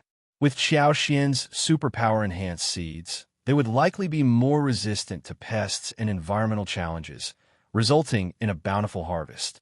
Even if they had just a few seeds, they could ignite a significant change. Moreover, being in the south might provide an opportunity to find more potatoes. Lu Min would be in Fujian and might be able to obtain additional potatoes for planting. Regardless, Xiao Xian had already provided assistance when it was needed. What unfolded in the future would depend on their luck. By spreading potatoes locally, the residents wouldn't need to worry about lacking promotion and would have a more promising future. However, Xiao Xian couldn't explicitly explain the benefits of potatoes. It was something she couldn't articulate. Xiao Yunduan grinned. "Take all of it. It's your sister-in-law's precious treasure, and she keeps it personally. No one else is allowed to touch it." Laughter filled the air. Lu Min and Gu Zhio expressed their gratitude to Xiao Xian. Xiao Xian continued to remind them, and they nodded in acknowledgement.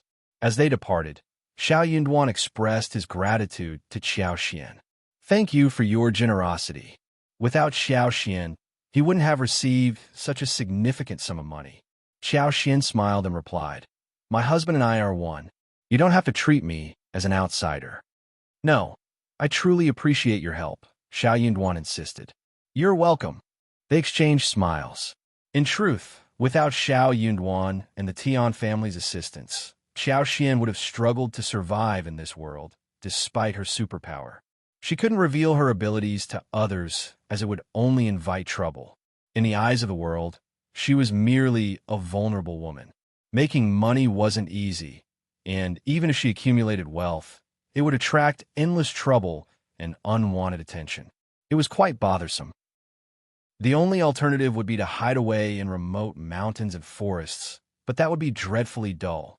Only when they were together could they truly enjoy themselves and experience life to the fullest. Money held little significance for Qiao Xian. With her skills, she could easily earn money whenever needed. After bidding farewell to Lu Min and the others, the remaining classmates departed from the capital and commenced their respective work assignments. Those assigned to positions in the capital reported to their respective governmental offices.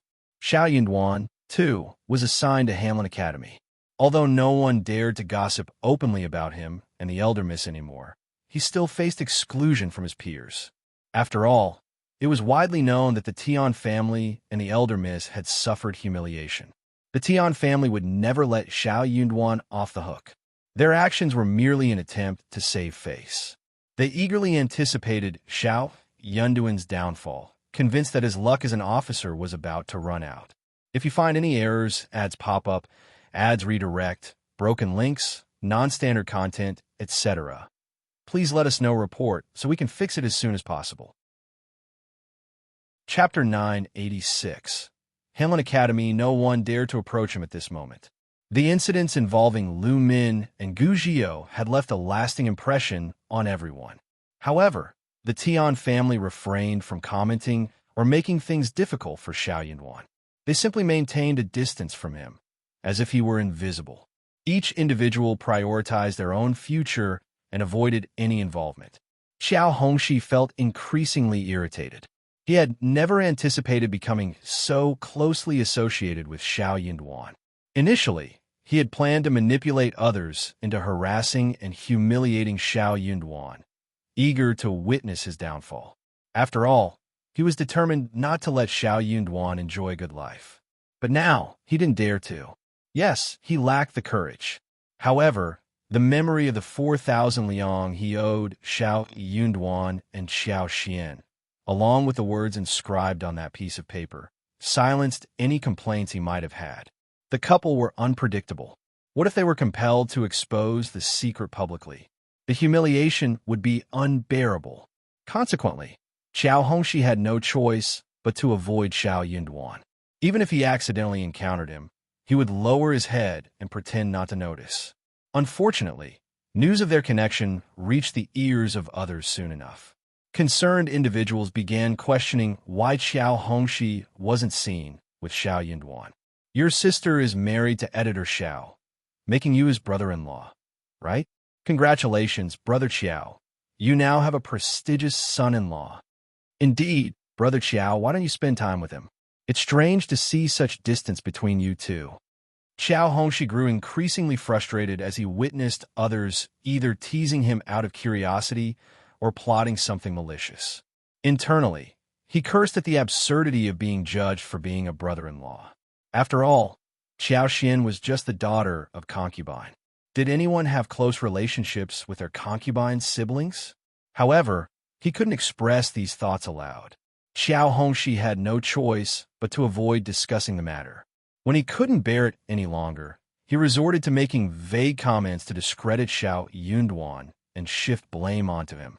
He insinuated that Xiao Yunduan looked down on the Qiao family because of his position as Primus and lacked respect for them. Upon hearing these rumors, Xiao Yunduan simply smiled and ignored them. If someone was curious enough to approach him, he could only sigh and claim his innocence. Regardless of the inquiries, he would shake his head and remain tight-lipped. He had the support of the senior members of the Qiao family, including Qiao Xian and Qiao Hongxi. What did he have to fear?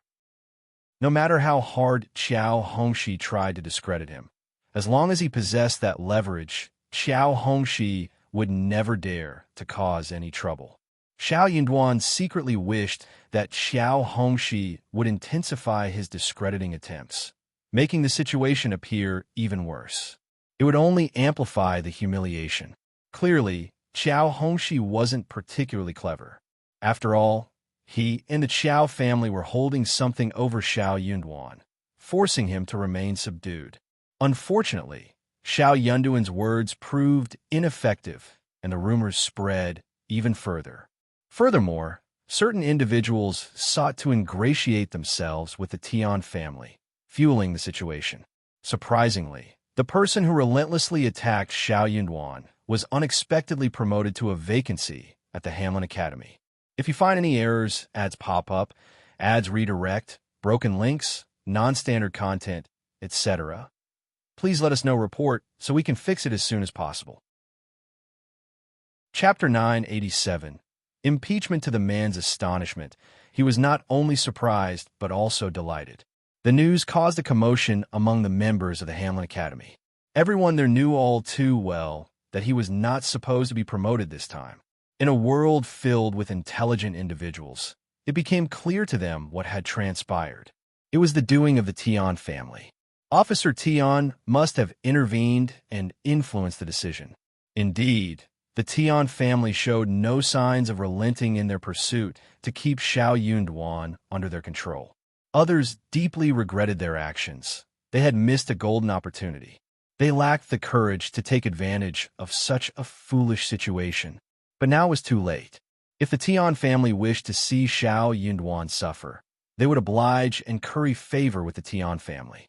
Thus, Xiao Yunduan was burdened with a highly challenging task. He chose not to retaliate and accepted all the responsibilities placed upon him. Someone knowledgeable from the censorate even suggested that Xiao Yunduan should face impeachment. They accused him of being immoral, disrespectful to his elders, rebellious, and treacherous. They argued that he brought disgrace upon all scholars and failed to live up to the emperor's expectations. They claimed he was unfit to hold any official position. Since revealing the involvement of the Tian family was not an option, they seized upon the Qiao family, turning it into an issue. The individual leading the impeachment believed they had found the perfect avenue and took great pride in their discovery.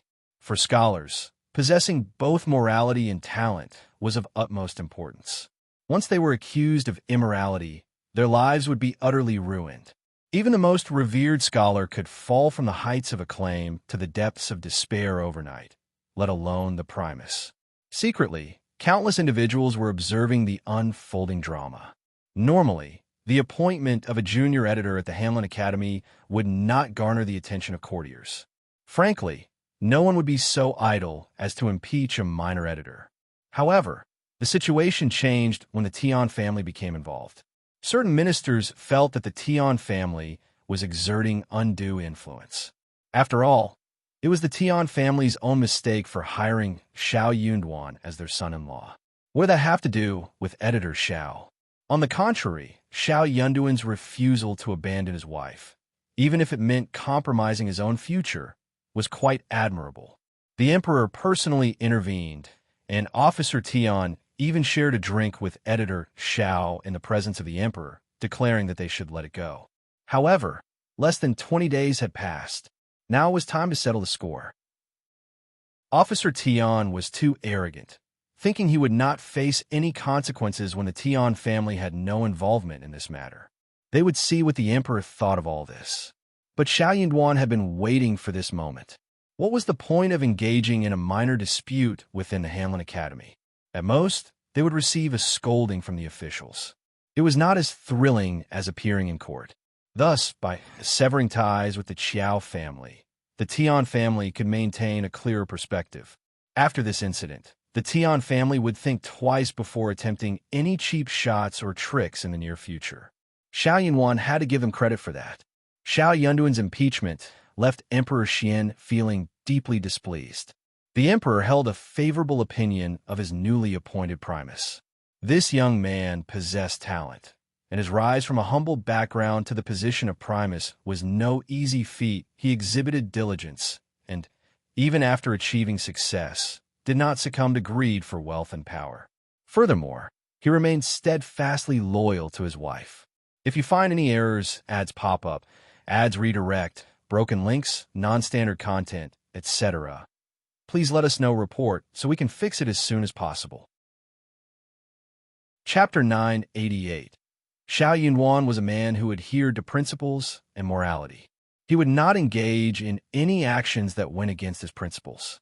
Emperor Qian had a temperament that could swing between broad-mindedness and narrow-mindedness, depending on his mood and circumstances. When in a good mood, he could easily dismiss offenses and let them slide. However, if he happened to be in an unfavorable state, he could unleash consequences that were detrimental to the offender. In essence, Emperor Qian possessed the power to act as he pleased, and his moodiness was well known.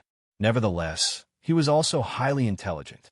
One would be wise not to attempt any deceit or manipulation in his presence, as the repercussions would be unbearable for anyone involved. Emperor Qian held a favorable impression of Xiao Yunwan. In fact, he sent someone to gather information about the situation between Xiao Yunwan and the Tian family. As a result, he sympathized with Xiao Yunwan, considering him a pitiable man. However, the fact that Xiao Yunwan was impeached by the censor within less than 20 days of joining the Hanlin Academy led Emperor Qian to doubt that the Tian family had no involvement. What was the motive behind the Tian family's actions? What did old Tian mean? He had assured the emperor that the matter was resolved, even sharing a drink with editor Xiao in his presence as a means to reconcile and seek revenge with a smile. Emperor Qian did not appreciate being disregarded as the emperor. Furthermore, he was intensely curious about the conflict between Xiao Yunwan and the Tian family, prompting him to delve into the details of Xiao Yunduan's connection with the Qiao family. He even made a copy of the letter of severance. The contents of the memorial that Xiao Yunduan had been informed of were strikingly similar to what was written in the severance letter. However, Xiao Yunduan and Qiao Xian had been coerced into signing the contract, despite its unfavorable terms. No one would willingly accept something that was detrimental to their own interests. The Qiao family's behavior was utterly domineering. They were simply bullying Xiao Yunduan, a recommended individual with no notable prospects, and Qiao Xian, a daughter of a concubine, as if they believed the two were powerless.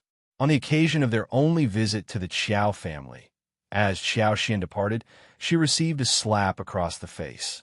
Many onlookers witnessed her tearfully seeking solace in Xiao Yunduan's arms at the entrance of the Qiao family. Yet, the Qiao family shamelessly claimed that it was the couple who had instigated the confrontation. Such an assertion was preposterous. That was the Qiao family's account. Surely, no one else would believe such a fabrication, right? Little did they anticipate that Xiao Yunduan would eventually become the Primus and join the prestigious Hanlin Academy. Qiao Hongxi proved to be the most vexatious of all. He was well aware of the truth, yet he persisted in discrediting Xiao Yunduan. Conversely, Xiao Yunduan remained an honest and well-mannered man. He could only defend himself with a bitter smile and a sigh, insisting on his innocence and refraining from speaking ill of the Qiao family. That was an act of great benevolence. If that gesture didn't suffice, what more could be expected of them? How dare they question Xiao Yunduan's morality? It was utterly absurd. Emperor Qian formulated some conjectures based on the information he had gathered. Xiao Yunduan didn't need to explain anything further. The emperor had already grasped the situation clearly. Feeling that he, as the Primus, had been unjustly treated, Emperor Qian resolved to defend him. Old Tian, that wretched scoundrel, had caused quite a commotion this time. Consequently, the next morning, Emperor Qian of Qi, who had been absent from court for at least half a month and was under the supervision of the crown prince, with the assistance of the second, third, and fourth princes, attended court. If you find any errors, ads pop up, ads redirect, broken links, non-standard content, etc., Please let us know report so we can fix it as soon as possible. Chapter 989. Emperor Xian's Anger. Additionally, Emperor Xian pointed to the memorial and ordered someone to summon strategist Qiao from the Hanlin Academy. He intended to personally interrogate him. Officer Tian and his associates felt a pang of unease, their hearts skipping a beat. The fact that the emperor said, "Please," indicated that the Primus held significant importance to him. They were all perplexed. Emperor Xian had been in power for over 40 years, and a new Primus was appointed every 3 years. It was nothing out of the ordinary. True, this young man was handsome, and people naturally paid attention to him. But what was the purpose behind all of this? They had assumed that the emperor would harbor disdain for Xiao Yunduan and strip him of his position. However, now he was planning to personally interrogate him. Ministers who had a cordial relationship with Officer Tian couldn't help but reproach him for his pettiness. They had already let the matter go, so why did he continue to bear a grudge? As a first-class officer of the imperial court, he had made a mistake due to his family's actions. Yet, the emperor had attempted to reconcile the situation, but Officer Tian persisted, incessantly harassing Editor Xiao. How narrow-minded he was. Others became even more cautious. The Tian family's pettiness served as a warning to tread carefully when forming alliances with them in the future. Who knew when they might unintentionally offend them and incur their lasting enmity? Xiao Yunduan arrived at the court and gracefully performed a kowtow. Emperor Xian couldn't help but feel a sense of satisfaction upon witnessing this. Just as Xiao Yunduan stood up, Censor Liu glared at him and snapped, "Xiao Yunduan, your immorality, disrespect towards your elders, and lack of decorum are an affront to all scholars. Confess now and seek the emperor's forgiveness, or else you shall persist in your obstinacy." "How dare you?" Emperor Xian erupted in fury. He seized one of the memorials and hurled it towards Censor Liu's head, shouting, "I haven't uttered a word, yet you have the audacity to flaunt your authority. I specifically stated that I would personally conduct the interrogation, and now you seek to pronounce judgment. Who do you think you are? How dare you override me?" The courtiers were left in a state of shock, their heads bowed low and their breath held in anticipation. Censor Liu was taken aback, his mind reeling and his face drained of color. Cold sweat drenched his back. "Your Majesty!" Censor Liu collapsed to the ground, his voice trembling. "I don't dare. I am innocent. I simply couldn't bear what he and Editor Xiao were doing. I couldn't bear it any longer. That's why I spoke up, Your Majesty, please." "You're lying." Emperor Xian remained unmoved by his explanation. He delivered a fierce kick to Censor Liu and sneered. "You're merely bullying him because he is young and inexperienced. You're trying to intimidate him into admitting fault without offering a defense. Do you think I'm a fool? You must have a death wish to play such a petty trick in front of me." "Your Majesty, I beg you, I would never dare." Censor Liu nearly crumpled to the ground.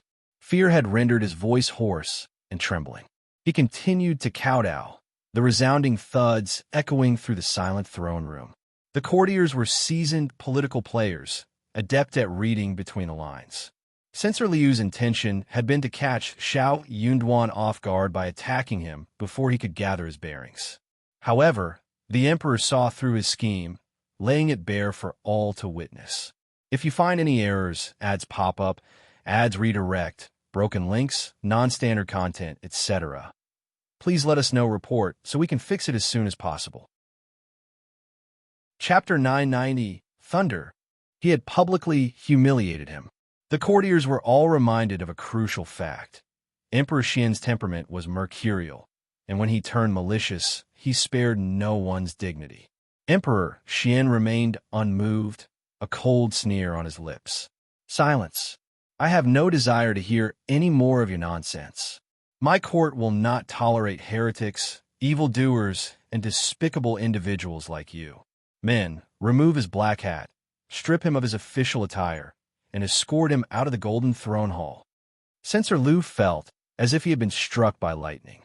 "Your Majesty," he had intended to plead for mercy, but upon seeing the icy glare in Emperor Xian's eyes, he dared not utter a word. If he said anything more, the emperor would surely reprimand him for his lack of insight. His entire body went limp as he was dragged out of the chamber. Officer Tian felt as though he had been slapped across the face, the sting of humiliation searing through him. But what tormented him even more was the necessity to feign indifference, to act as though nothing had occurred. For he knew that to react would only deepen the humiliation. Officer Qiao, fear not. I am no tyrant, but I cannot abide those with wicked intentions attempting to deceive me. Emperor Qian turned to Xiao Yunduan, adopting a friendly tone. He gestured for the eunuch to present the memorial to Xiao Yunduan. If there is anything else you wish to convey, speak freely, and I shall make a fair judgment. Thank you for your benevolence, Emperor. Xiao Yunduan bowed respectfully, then rose to accept the document. The situation was progressing better than he had anticipated. Xiao Yunduan sighed ruefully as he recounted the events of his visit to the Qiao family with his wife, which resulted in their expulsion and his wife being subjected to physical abuse. He continued, I possess evidence in the form of a severance letter written by the Qiao family, formally disowning their relationship with both me and Ms. Qiao. However, as they are her family, I could not bring myself to reveal the truth. I had hoped to clear my name, but instead, matters have escalated, and the emperor has been alerted. This is entirely my fault. The ministers were taken aback, while Officer Tian seethed with anger. Why did you not produce the severance letter earlier? It could have spared us much trouble. Xiao Yunduan requested that Officer Tian retrieve the severance letter from his residence. Emperor Qian sneered. There is no need. I'm already aware of what transpired within the Qiao family. Fearing that you would approach them for financial support, they wrote this severance letter to belittle you. Now that you have risen to the position of Primus, they are envious and seek to tarnish your reputation. How despicable! I recognize the injustice you have suffered in this affair. Xiao Yunduan remained silent, processing the emperor's words. Thank you for your consideration, Your Majesty, he finally responded. Emperor Qian let out a sigh. As the new Primus, if anyone dares to unjustly humiliate you, you have the right to seek support from the Crown Prince or the other princes. Let's see who would dare to act against you. It was absurd to think that his newly appointed Primus would be subjected to bullying without any support. Emperor Qian found the notion preposterous. Thank you for your concern, Your Majesty. Xiao Yunduan expressed his gratitude once more. Rise, Emperor Qian commanded with a wave of his hand, his gaze coldly sweeping over the courtiers. Is there anything else you wish to address? The courtiers shook their heads, acknowledging that the emperor's perspective was just. No one dared to voice any dissent. They all understood the clear message conveyed by the emperor. If you find any errors, ads pop up, ads redirect, broken links, non-standard content, etc., please let us know report so we can fix it as soon as possible. Chapter 991. Officer Tian. The courtiers watched as the emperor defended Editor Xiao, realizing that he had received a stroke of good fortune. With the emperor's support, Editor Xiao would have the freedom to act as he pleased at the Hanlin Academy and even have influence over the Crown Prince and other princes. Emperor Qian expressed his disgust and asked, What about Qiao? Qiao at Hanlin Academy? The left assistant minister of the Ministry of Personnel responded, It is Qiao Hongxi, Your Majesty. He is no good either, Emperor Qian exclaimed, knowing the internal affairs that outsiders were unaware of. He takes advantage of strategist Xiao's soft-heartedness and bullies him. He is unworthy of his position. Demote him to an ordinary civilian without any rank. If he fails to show improvement, I doubt he can remain at Hanlin Academy any longer. You lack morality. Do not tarnish the reputation of the Hanlin Academy. The left assistant minister bowed, his forehead covered in cold sweat. Yes, Your Majesty. Emperor Qian released his pent-up anger, feeling somewhat relieved. He snorted and dismissed the court. Before leaving, he glanced at Officer Tian and commanded him to attend an audience. Officer Tian respectfully acknowledged, feeling even more ashamed. Xiao Yunduan bid farewell to the courtiers and departed from the Qianxing Palace. He waved to the departing courtiers and made his way back to the Hanlin Academy. The courtiers exchanged glances, shaking their heads, sighing, or even chuckling, each with their own thoughts on the events that had transpired. Editor Qiao was indeed fortunate, and it was clear that she should steer clear of any involvement with him in the future. The behavior of the Qiao family was completely uncalled for. They not only looked down upon Editor Qiao and his wife, but even went so far as to present them with a severance letter. What gave them the right to fabricate stories about them? The unkindness exhibited by the Qiao family, particularly Qiao Hongxi, was truly disappointing. It was foolish of them to think they could concoct false evidence. How would they feel when the truth inevitably came to light? In Dongguan Pavilion, Officer Tian stood beneath, respectfully facing Emperor Qian, whose expression was quite grim. "Do you know why I have summoned you?" Emperor Qian inquired. Officer Tian dared not claim ignorance. He kneeled down and said, "I apologize. I did not explicitly order it, but I was not broad-minded enough. I allowed certain tactics to be employed, and I purposefully remained silent. If it weren't for me, those individuals would not have troubled a newly appointed editor. I am deeply sorry, Your Majesty. Please punish me." Officer Tian kowtowed repeatedly on the ground, expressing his remorse. Emperor Qian, recognizing Officer Tian's astuteness, felt the anger within him dissipate. He acknowledged that Officer Tian possessed a sense of wisdom. "I will not punish you, but you have certainly made a fool of yourself. It's all in the past now, and I have already addressed the issue publicly, haven't I? If anyone dares to bring it up again, teach them a lesson. If anyone dares to resist, why make things difficult for my new Primus? He is talented and virtuous, and I have plans for his future. There is no need for you to create further obstacles for him. It is always commendable to rectify one's mistakes. Just ensure that such a situation does not arise again. Thank you for your kindness, Your Majesty. I will remember your teachings. I apologize, but concerning my daughter..." Officer Tian sighed, his voice filled with regret. Emperor Qian understood the predicament.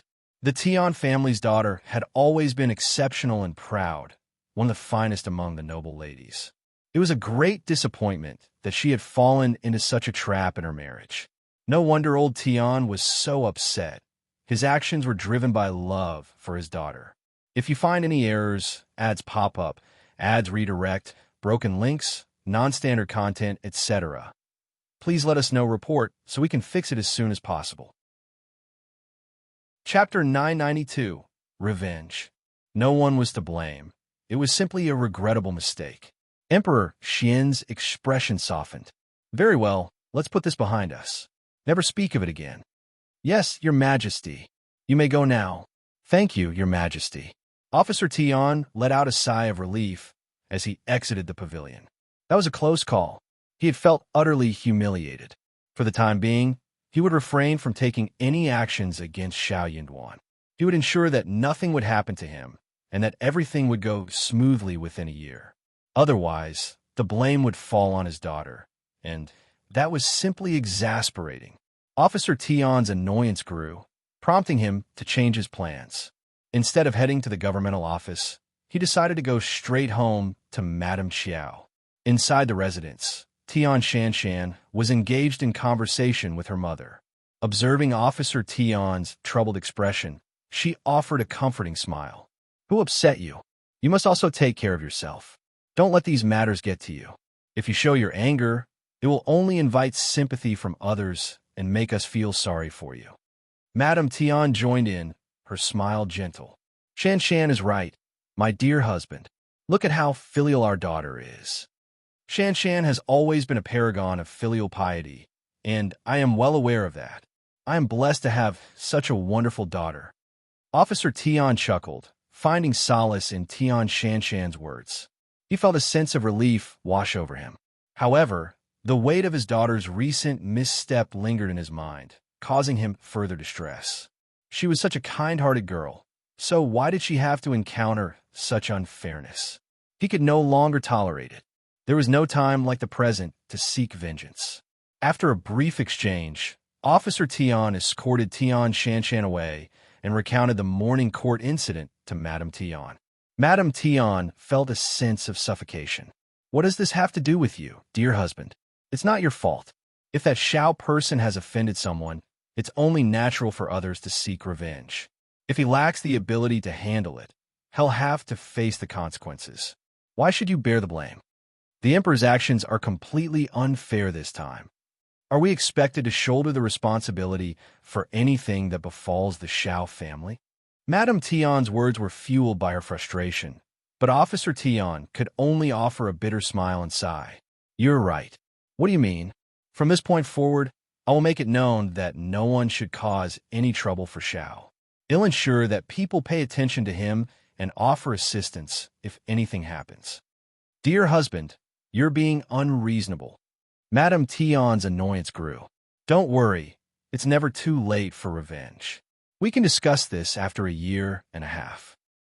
Once this matter subsides, we won't be held accountable for any misfortunes that befall him. The Emperor believes that someone is trying to gain favor with me. If I don't take action, the blame will fall on me. Madame Tian's frustration grew. It's just too much. But that's what the Emperor has decided. What do we do? Madame Tian's eyes welled up with tears. She used a handkerchief to wipe them away. Poor Shanshan, she doesn't deserve this. Officer Tian's heart ached. It wasn't just his daughter who had been wronged. He felt deeply humiliated as well. The Emperor's scolding of Censor Liu in front of everyone had been unbearable. He had never felt such shame in the court before. Things will get better in the future. Our Shanshan is wonderful, and she will surely find a great partner. If you find any errors, ads pop up, ads redirect, broken links, non-standard content, etc., please let us know, report, so we can fix it as soon as possible. Chapter 993. Venting anger on his daughter-in-law. Yeah, that man doesn't deserve someone like Shanshan. Exactly. Mrs. Tian's frustration lingered, and she pondered for a moment before speaking up. We may not be able to touch Mr. Qiao, but what about Ms. Qiao? Madame Tian didn't want to wait for 1.5 years to seek revenge. The thought of it was infuriating. Officer Tian considered the suggestion and replied, "The Emperor won't interfere in matters concerning women. But be cautious and don't let things escalate." "You can trust me, old master." Mrs. Tian grinned. "Rest assured, I know what needs to be done." Madame Tian sneered inwardly. If the Emperor still remembered the man named Qiao, she could temporarily spare him. After all, the Emperor wouldn't always remember him. She would let him live in misery for a while. Her daughter-in-law was merely a concubine's daughter cut off from her own family. She must have been spoiled by her maternal relatives, which explained her cowardice and lack of intelligence. Humiliating such a woman would be a piece of cake. There were plenty of people willing to do the dirty work for the Tian family. She didn't need to personally intervene. It was for Ms. Qiao's own good, of course. Ms. Qiao had been publicly humiliated by the government officials, and everyone was laughing at her. They were about to witness whether Ms. Qiao could salvage her pride. Then he would realize how mistaken he was. He would learn the weight of his loss if he didn't marry Shanshan. Ms. Qiao's humiliation was imminent, and she would no longer find a place for herself in the capital. The more Madame Tian dwelled on this thought, the more content she became. Xiao Yunduan and Xiao Xian held a small celebration in the courtyard of the Qiao family. Both of them felt a sense of relief. With this knowledge, the Tian family wouldn't dare to make a move for at least 1.5 years. And 1.5 years provided ample time to bring about significant changes and accomplishments. In a few days, they'll find an opportunity to inform the secretary of Hanlin College that we'll be returning to our hometown to pay respects to our ancestors. We'll take care of everything back home. Xiao Xian nodded in agreement. Yes, we should handle our family affairs diligently. Xiao Xian couldn't simply disregard the fields and other properties they owned. Although Ms. Fong and her family would assist in looking after them, the Weijing family in the province would also lend a helping hand. However, Xiao Xian's unique abilities were required to tend to the fruit trees and crops. They decided to explore the capital and purchase gifts to bring back home, allowing everyone in the family to experience a taste of the city. Xiao Yinduan had no objections to the plan. While Xiao Yinduan attended to his duties at the Imperial Academy, Qiao Xian ventured out with Li Qiao and Li Xiao to shop for various presents for their family. Considering the long journey ahead, Qiao Xian refrained from purchasing too many items, opting for lighter and more manageable choices. However, due to the nature of snacks and pastries, it was challenging to transport them over a long distance. As a result, they reluctantly decided to forego the delectable treats and instead purchase dried fruits that could be used to make candied delicacies. Qiao Xian made another visit to various pharmacies, hoping to come across some live ginseng roots. The intention was to acquire them and store them in the space, anticipating the possibility of pleasant surprises. Qiao Xian couldn't shake off the feeling that the space was on the verge of undergoing an upgrade. If you find any errors, ads pop up, ads redirect, broken links, non-standard content, etc., please let us know report so we can fix it as soon as possible. Chapter 994.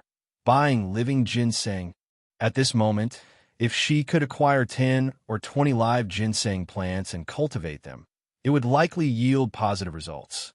Expensive flowers like orchids and peonies could also prove to be highly effective. However, in the capital, such luxurious flowers and trees were always in high demand. They would be swiftly purchased by princes, kings, monarchs, and affluent families before even reaching the market. Money wasn't an issue for her, but she lacked the necessary skills. Hence, contemplating the matter was essentially futile. The demand for ginseng in the capital was exceedingly high. Perhaps, if luck favored him, he might be able to make a purchase. Qiao Xian had an exceptionally fortunate day.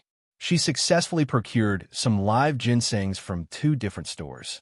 In total, there were approximately 30 ginseng plants, varying in size. Qiao Xian felt as if she had discovered a treasure and managed to acquire everything at a bargain price. The amount she spent ran into tens of thousands. Even the wealthiest families in the capital did not purchase ginseng in this manner. Qiao Xian gained quite a reputation in the ginseng business, with numerous ginseng vendors eagerly offering their products to her. Even the 2 stores she had bought from were enthusiastically recommending some aged ginsengs. However, Qiao Xian declined all their offers. Although these aged ginsengs were of high quality, she could sense their lack of vitality.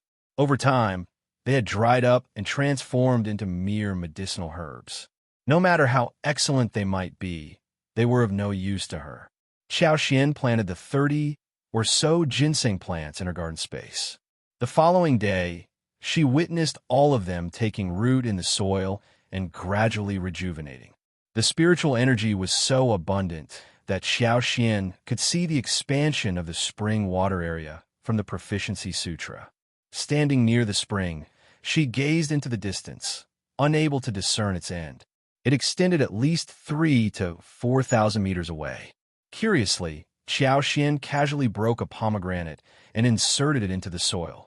To her surprise, the pomegranate firmly took root in the ground. The inner space no longer rejected ordinary plants like it used to. Even simple items were now accepted by the space. Qiao Xian was astonished. She had no idea how many things she could cultivate in this vast and fertile land. Regardless of the crop, it was evident that it would thrive and grow faster within this space. Moreover, the hut provided a storage space where items would never spoil. In the future, even during times of hardship like the Great Desolate Year, there would be no need to worry. Qiao Xian pondered over how to maximize the utilization of this land. Qiao Xian's first step was to divide the remaining 6 potatoes and plant 4.5 of them. She allocated 1.5 potatoes to the backyard of her small house in the capital. When the time for harvest arrived, it would be difficult for anyone to distinguish them if they were mixed together. The yield in the inner space was even more impressive. In less than 2 years, she would accumulate countless potatoes as seeds. Initially, she had some concerns. The potatoes needed to be planted within the current year, as planting them too late would be past the suitable season. Even though she had the assistance of the inner space, it wasn't ideal to delay the planting for too long. Since Qiao was returning to her hometown with Xiao Yunduan, she couldn't plant the potatoes there. They had to be planted in the capital. However, the journey was long and time-consuming. It would take more than 3 months to reach their destination. Who knew what would become of the potatoes by the time they returned to the capital? Nevertheless, she had no other option. She was still in a dilemma, but unexpectedly, the inner space upgraded and became more accommodating. Now, she no longer had to worry. If you find any errors, ads pop up, ads redirect, broken links, non-standard content, etc., please let us know report so we can fix it as soon as possible. Chapter 995, Updated Space. They could simply plant some in the backyard. Even if something went wrong, they could utilize the space to compensate for any setbacks. That was an incredibly positive development. Qiao sensed that there was more than 300 mu of available land for cultivation in the intermediate space, although the exact number was not fixed. She could sense that the amount of arable land was increasing every day, but she wondered how long it would continue. Based on current estimates, another 300 mu would be available in approximately 10 days. If this situation could persist for 1 or 2 months, it would be fantastic. Qiao had already made a firm decision. She was going to plant rice on the additional 300 mu. Farming in this space was different from outside. There was no need to flood the fields with water. The seeds could be sprinkled directly. When she purchased the rice seeds, she felt a bit overwhelmed by the large patch of land. Even if she were to plant just rice seeds alone, it would be an arduous task for one person. So Qiao attempted to plant the seeds using her divine sense, which turned out to be successful. She was overjoyed. Within less than an hour, all 300 mu of rice had been planted. She concentrated and composed herself. She could even feel the rice seeds silently burrowing into the ground, reaching a depth, preparing for germination and gathering strength to emerge from the soil at night. She couldn't resist coming to check again. The 300 mu of rice fields were already displaying a faint, tender green color. The rice seeds had already sprouted, and small needle-like sprouts were growing. From a distance, the sight was a soothing, pale green, soft, and adorable, evoking a sense of relaxation and joy. Qiao was filled with immense delight. It was as if they had already glimpsed the bountiful harvest that awaited them. This place was abundant in fertility and vibrant energy, alleviating any concerns about diseases, pests, and unpredictable weather.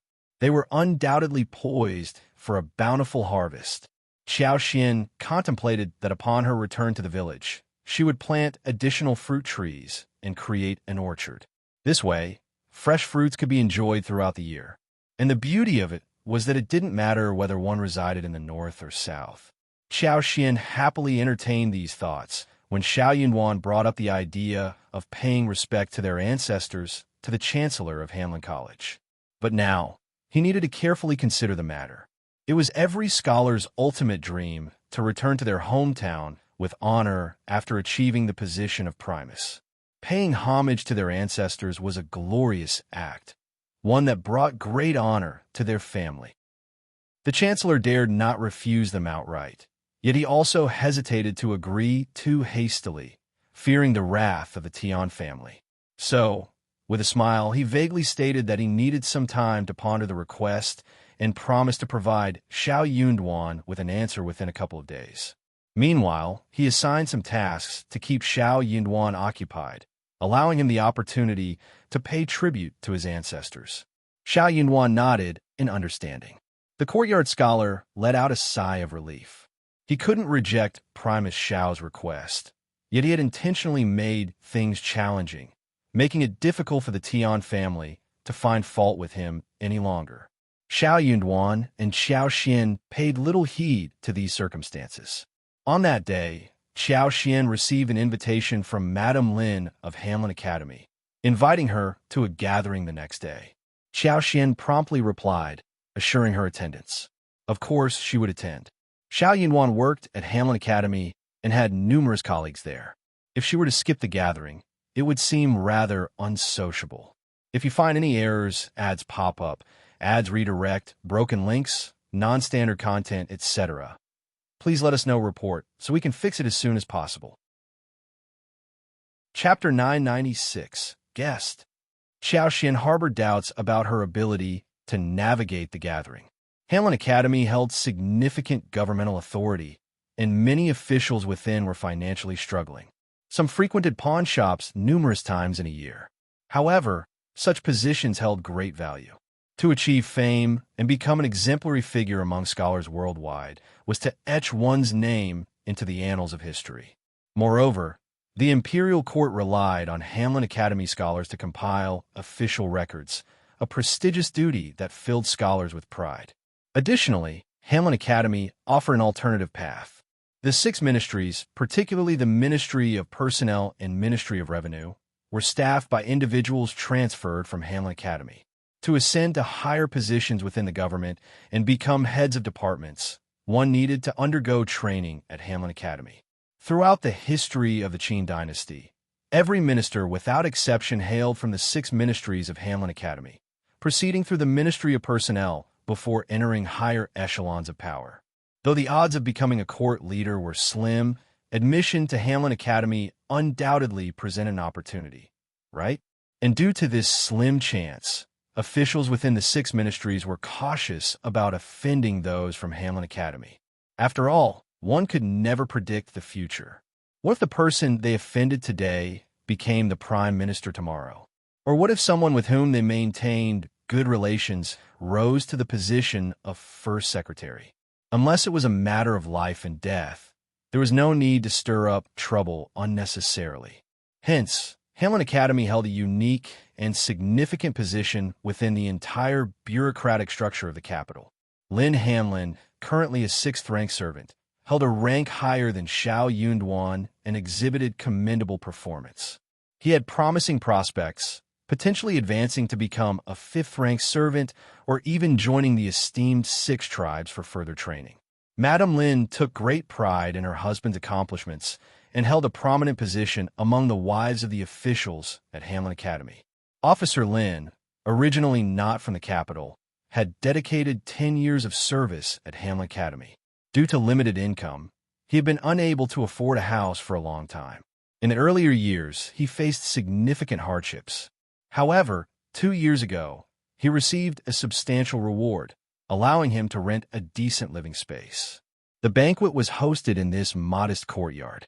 Xian arrived at an opportune moment. As the wife of the Primus, she no longer carried the same audacity she had possessed when she assumed the role of Primus. She now identified herself simply as Mrs. Editor. Xian understood her place very well. Upon her arrival at the Lin household, she presented the gifts and greeted everyone with politeness. By this point, Xian had already discerned that the banquet might not unfold favorably. The gifts she brought included 2 pieces of fine Hongzhou silk, 2 pieces of inkstone of equal quality, and 2 boxes of renowned Yangtze's pastries from the capital. The pastries encompassed a total of 8 varieties, accompanied by 2 boxes of high-quality preserves, each consisting of 8 different kinds. This present was very generous among the women from the Hanlin Academy. The silk alone cost 5 liang. The Lin family was not a rich family, and Xian should have been very happy to receive such a generous gift from them, as if she were visiting a senior. Madame Lin should have treated her well too. But Xian observed carefully. Madame Lin was very happy, and she smiled brightly when she saw the presents. If you find any errors, ads pop up, ads redirect, broken links, non-standard content, etc. Please let us know report so we can fix it as soon as possible. Chapter 997. Good Helper. However, the entire process didn't last long. Soon enough, her smile faded, and she rose from her seat. Xian comprehended the situation clearly. Madame Lin deliberately neglected to introduce the other madams to Xian. Xian wasn't someone to be easily manipulated. If Madame Lin refused to introduce them, Xian would make the request with a polite smile. Reluctantly, Madame Lin finally introduced them to her. Regardless of whether the other madams avoided her or treated her with fake smiles, Xian remained indifferent. All she needed was to know who they were. Madame Lin had invited numerous guests for the occasion, including 12 women from Hanlin Academy and the Six Ministries. The living room of the Lin household was filled with bustling noise, comprising both maids and elderly women. Xiao Yunduan, as one of the 6 advanced scholars who had recently joined Hanlin Academy, had 3 wives accompanying him. Madame Zhou and Madame Han, the new wives of the officials, harbored strong hostility towards Qiao Xian. Although they were not well acquainted with each other, this shared sentiment brought them closer, engrossed in their own conversations and laughter. Their disdain for Qiao Xian only deepened. Qiao Xian, who had been treated as a mere tool, could only sigh inwardly. The women chatted and laughed among themselves, purposefully ignoring Qiao Xian. It seemed they had no interest in engaging with her, whether intentionally or unintentionally. Qiao Xian had never intended to involve herself with them. Neither she nor Xiao Yunduan needed their approval. With the emperor's support, they wouldn't dare to make trouble, regardless of their dissatisfaction. After all, Censor Liu had been dismissed, and no one would risk making jests about their husband's future. They rarely associated with each other, and their presence had minimal impact on Xiao Xian's life. She had no intention of ingratiating herself with individuals she knew had ill intentions. That was simply the nature of their social circle. Unless they willingly accepted someone, forcefully entering their ranks was an arduous task. Furthermore, it was evident that the circle held a dislike towards her. "Oh, Mrs. Xiao Xiao, why are you so quiet? Come and join our conversation," one of the madams suddenly remarked, accompanied by a smile. All eyes turned towards Qiao Xian. She is the wife of the Primus, and she's quite exceptional. It's no wonder she doesn't find us appealing. Someone sneered. The comment wasn't particularly loud, yet it resonated with everyone present. Another person chimed in, laughing brightly. "Well, that's not entirely accurate. Times change, and the concept of honor and humiliation can fluctuate. We ought to see what the future holds. 10 or 20 years down the line, we'll have a clearer understanding." Everyone nodded in agreement. Indeed, being adept at studying doesn't guarantee proficiency in the role of an officer. Throughout history, there have been numerous advanced scholars who ascended to positions of power. Yes, success hinges not only on examination results, but also on genuine talent and character. Absolutely. If one lacks integrity, everything else becomes a facade. In my view, having a virtuous spouse is crucial. Laughter erupted among the gathering. That's right. We need a virtuous spouse to support us. A harmonious marriage is the key to avoiding trouble. If you find any errors, ads pop up, ads redirect, broken links, non-standard content, etc., please let us know report so we can fix it as soon as possible. Chapter 998, Pretending. Qiao Xian smiled in response. Indeed, a good wife should refrain from speaking nonsensically and avoid causing unnecessary trouble. It is often the tongue that creates problems. Engaging in idle chatter is not worth the trouble. That's the wisdom I've acquired, isn't it? Her words caught everyone off guard, and the expressions on 3 or 4 individuals' faces changed abruptly. They exchanged bewildered glances. They had marginalized Qiao Xian and spoken ill of her, believing she was meek and foolish. In their eyes, she had merely put on a facade of composure. Little did they know that within her, she was already crumbling. As they looked down upon her, their envy grew. How could Primus Xiao, who had spurned the prestigious Tian family and rejected elder miss, choose such a timid and foolish concubine's daughter? Unexpectedly, she had been pretending to be weak all along. Each word she uttered cut like a sharp blade. Madame Qin, known for her temper and seniority, seemed to assert her dominance. She sneered and aggressively addressed Qiao Xian. "That's not a trivial matter, Mrs. Xiao. Your modesty has surprised us all. But couldn't you speak with a bit more decorum? You should show respect to the host, shouldn't you? Madame Lin has been so gracious to us, and you wouldn't want to spoil the atmosphere and dampen everyone's spirits. What could be the reason behind your behavior? I know your husband is highly capable, and the emperor supports him, However, that doesn't give you the audacity to disregard others' feelings, does it? I speak my mind freely, and am not even afraid if you get angry and report me.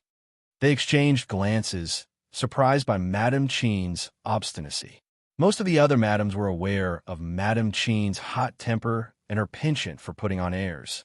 She always sought praise wherever she went and enjoyed lecturing others with a sense of righteousness. Due to her husband's position as a fifth-ranked scholar, the second in command at the Hanlin Academy, everyone accorded her respect. Over time, her arrogance only grew. Unexpectedly, Madame Qian was causing a scene once again. The other madams felt a mix of nervousness and excitement. How would Mrs. Qiao respond? Xiao Xian was taken aback. Yes, she had been mocking Madame Qian. What was wrong with that? After all, they had all been mocking her. She could sense that Madame Lin must have been influenced by the Tian family. Some of the attendees had ties to the Tian family or harbored jealousy towards her. Xiao Xian smiled calmly. I thought Madame Qian was praising me, but apparently that's not the case. However, I am uncertain as to what I have done wrong. Please enlighten me, Madame Qian. Madame Qian's face contorted in anger. It had been years since anyone had contradicted her so boldly in public. She cast a disdainful look at Xiao Xian and sneered. You don't even understand your own actions. It's because you're slow-witted despite having read so many books. I am not obligated to teach you anything. You don't need to teach me anything either. Xiang, if you find any errors, ads pop up, ads redirect, broken links, non-standard content, etc., please let us know report so we can fix it as soon as possible. Chapter 999, Apology. She stood up and declared, Inform Madame Lin that I am taking my leave. Giving Xiao Xian a disdainful glance, Madame Qian made it clear that she had no desire to associate with her. Madame Lin happened to be in the kitchen, and Xiao Xiang nodded before leaving to deliver the message. The other madams became anxious, attempting to dissuade Madame Qian. Madame Qian, please reconsider. It'll be so dull without you. Yes, it's such a rare gathering. Isn't it enjoyable to chat and laugh together? Mrs. Xiao is still young and inexperienced. Madame Qian, you possess magnanimity. Please calm down. Mrs. Zhou turned towards Xiao Xian. Mrs. Xiao apologized to Madame Qian. Smugly, Mrs. Han chimed in. Indeed, just apologize and Madame Qian will forgive you. Don't you want to preserve the harmony of this gathering? Mrs. Zhou and Mrs. Han, both envious of Xiao Yunduan's equal ranking with their husbands, were eager to seize this opportunity. The rest of the madams nodded in agreement, expecting Xiao Xian to offer an apology. It appeared as though Xiao Xian was the one in the wrong. In that moment, Madame Lin arrived, wearing a smile. Mrs. Xiao, Madame Qian is a senior figure whom we should respect, isn't that right? Apologizing to Madame Qian would be the appropriate course of action. It would be regrettable if she were to leave. Xiao Xian felt a surge of disgust, as though she had swallowed a fly. Were these the wives of the Hanlin Academy? What were they thinking? She found herself being pressured to apologize, with even the host, Madame Lin, speaking up. Respecting the host was necessary, wasn't it? Xiao Xian began to make an assumption. If she were to apologize, it would imply that she was immature, unruly, and lacked understanding of what was appropriate. It would be seen as her first guest appearance resulting in offense, raising concerns about her morality. If they chose not to apologize, they would be perceived as ignorant and obstinate, unaware of what was good for them.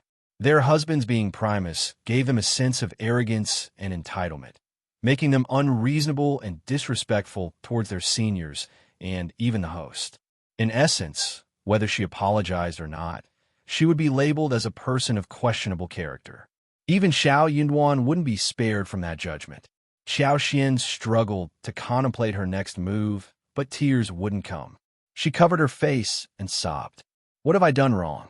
I simply expressed that as wives, we shouldn't engage in idle gossip like market women. What harm would it cause our husbands? What's so wrong about that?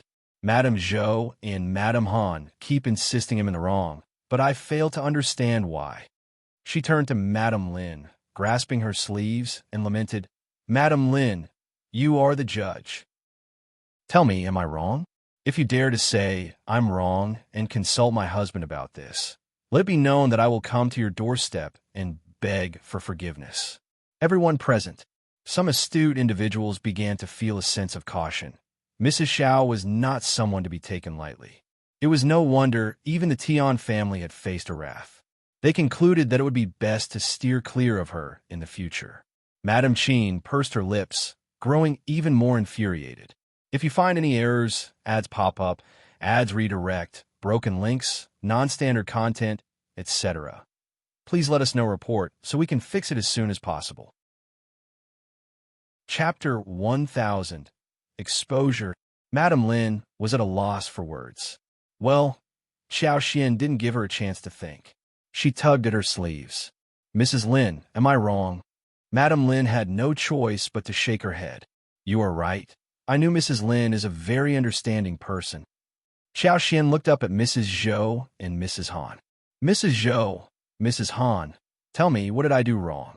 Should I apologize to you? What would be the point?" Mrs. Zhou and Mrs. Han flushed with embarrassment. Madame Lin had just informed them of what Qiao Xian said, and now Qiao Xian was interrogating them. They couldn't counter Madame Lin's statement, and they had no choice but to remain silent. Annoyance began to well up within them towards Qiao Xian. As a couple, they felt even more humiliated in front of the gathered guests. They weren't as quick-witted or as audacious as Qiao Xian. Panic set in, leaving them dumbfounded and unable to utter a word as beads of sweat formed on their foreheads. Madame Han snapped, her voice filled with anger. "So many people have said that Mrs. Qiao is trying to drag us into her grudge." Qiao Xian almost burst into laughter, inwardly cursing at Madame Han's foolishness. She wasn't about to let go of this opportunity. She responded instantly, "Mrs. Han, what are you talking about? I only heard the two of you speak. No one else said a word. Mrs. Han, please point it out." All eyes turned to Madame Han with disapproval. Madame Han was taken aback, realizing she had misspoken. Her face flushed with embarrassment, feeling deeply humiliated. "You're up to no good," Madame Han exclaimed. Qiao Xian responded with curiosity. "Of course, I'm up to no good. Mrs. Han, you spoke those words of your own accord, without any coercion from me. I am merely following your lead. If you don't wish to answer me, I will pretend I never heard anything. You are accusing me without any valid reason, and it's quite perplexing." Mrs. Han's eyes widened, her lips quivered, and her face flushed with a mix of anger and embarrassment. How delightful! The others couldn't bear the situation any longer. It had become incredibly embarrassing for Mrs. Han. If given the chance, she would have loved nothing more than to tear Mrs. Qiao apart. They all sighed inwardly, realizing that Mrs. Qiao was not someone to be trifled with. Editor Qiao was a Primus, and he couldn't be foolish enough to offend the Tian family just to protect his wife. Mrs. Qiao couldn't possibly be an idiot. Even Madame Qin grew weary of the situation. She had a sense that she couldn't afford to provoke this woman, so she abandoned the idea. It would be immensely embarrassing if her attempts to confront Qiao Xian backfired. Concerns about her husband's position and Qiao Xian's temper had made everyone yield to her demands in the past, and she was well aware of that fact. Now, they realized they had kicked a hornet's nest. Well, never mind. Madame Min forced a laugh and tried to appear relaxed. "I believe it's just a misunderstanding. We are all friends here, and we will be spending a lot of time together in the future. We can discuss things calmly. There's no need to be so serious, right?" A collective sigh of relief swept through the room, and everyone nodded with forced smiles. Madame Lin expressed her gratitude to Madame Min and smiled. "It's entirely my fault as the host. I haven't served you properly. Please forgive me. Let's have some more tea and continue our conversation. We'll have dinner soon, and we can enjoy a pleasant chat afterward. If you find any errors, ads pop up, ads redirect, broken links, non-standard content, etc., please let us know report so we can fix it as soon as possible." Chapter 1001. Famous. Everyone smiled and shifted the conversation to a different topic. Madame Lin instructed the maids to bring more tea and snacks, greeted everyone, and headed to the kitchen to check on the progress of the dishes. Madame Qin, who had intended to leave, was convinced to stay and return to her seat. Madame Han's face was still flushed with embarrassment, but she didn't want to leave on a sour note. It was her first invitation from her husband's wife, after all. Casting a sharp glance at Xiao Xian, she reluctantly sat back down. Even Mrs. Zhou felt a sense of unease. She made a silent promise to herself to never interfere in others' affairs again. Xiao Xian had gained a newfound reputation after this confrontation, and even Madame Qin couldn't help but view her in a different light. Xiao Xian carried herself with even more confidence than before. Eventually, a couple of madams exchanged pleasantries with her. Xiao Xian reciprocated the greetings. Many of those who had initially planned to ridicule Xiao Xian decided to drop the idea after witnessing her resilience. No one wanted to be embarrassed in return. 3 women bargaining in a market turned into a gathering of over 10 women engaged in lively conversation. Although their husbands held modest positions, and Madame Qin's husband was only ranked 5th, he possessed extensive knowledge about the noble families, princes, kings, and monarchs. Madame Qin was thrilled to engage in discussions on such topics. They shared stories about conflicts between concubines in the household, which young masters kept mistresses and clashed with their first wives. They delved into discussions about fashion, jewelry, cosmetics, and various hobbies. They also shared information about stores offering affordable items, expensive snacks, and the trickiest department stores to navigate. Xiao Xian was captivated by the gossip, despite not fully understanding the context. The sudden mention of the Empress Dowager's peony piqued her curiosity. One of the women continued, "I heard that the peony withered just a few days ago."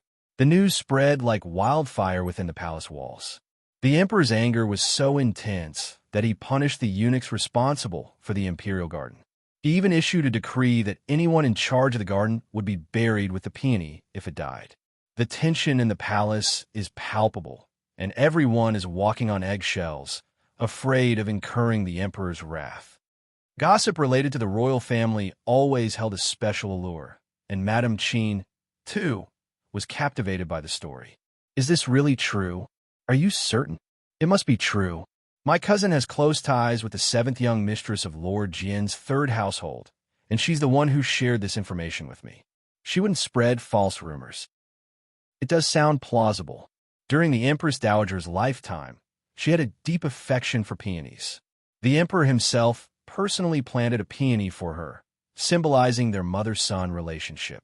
The Empress Dowager personally cared for it while she was alive. Even after her passing, the emperor would visit the peony and reminisce about her. If the peony were to wither, the emperor would undoubtedly be infuriated. The women exchanged intrigued glances, engrossed in the tale of palace intrigue. They all sighed. Those gardeners in the imperial garden are so useless. They can't even take care of one flower. True, if they can't be saved, then the palace, just drop it. Right. So the gossips soon turned to the topic on which princess in the palace was favored and whether she would be selected next year.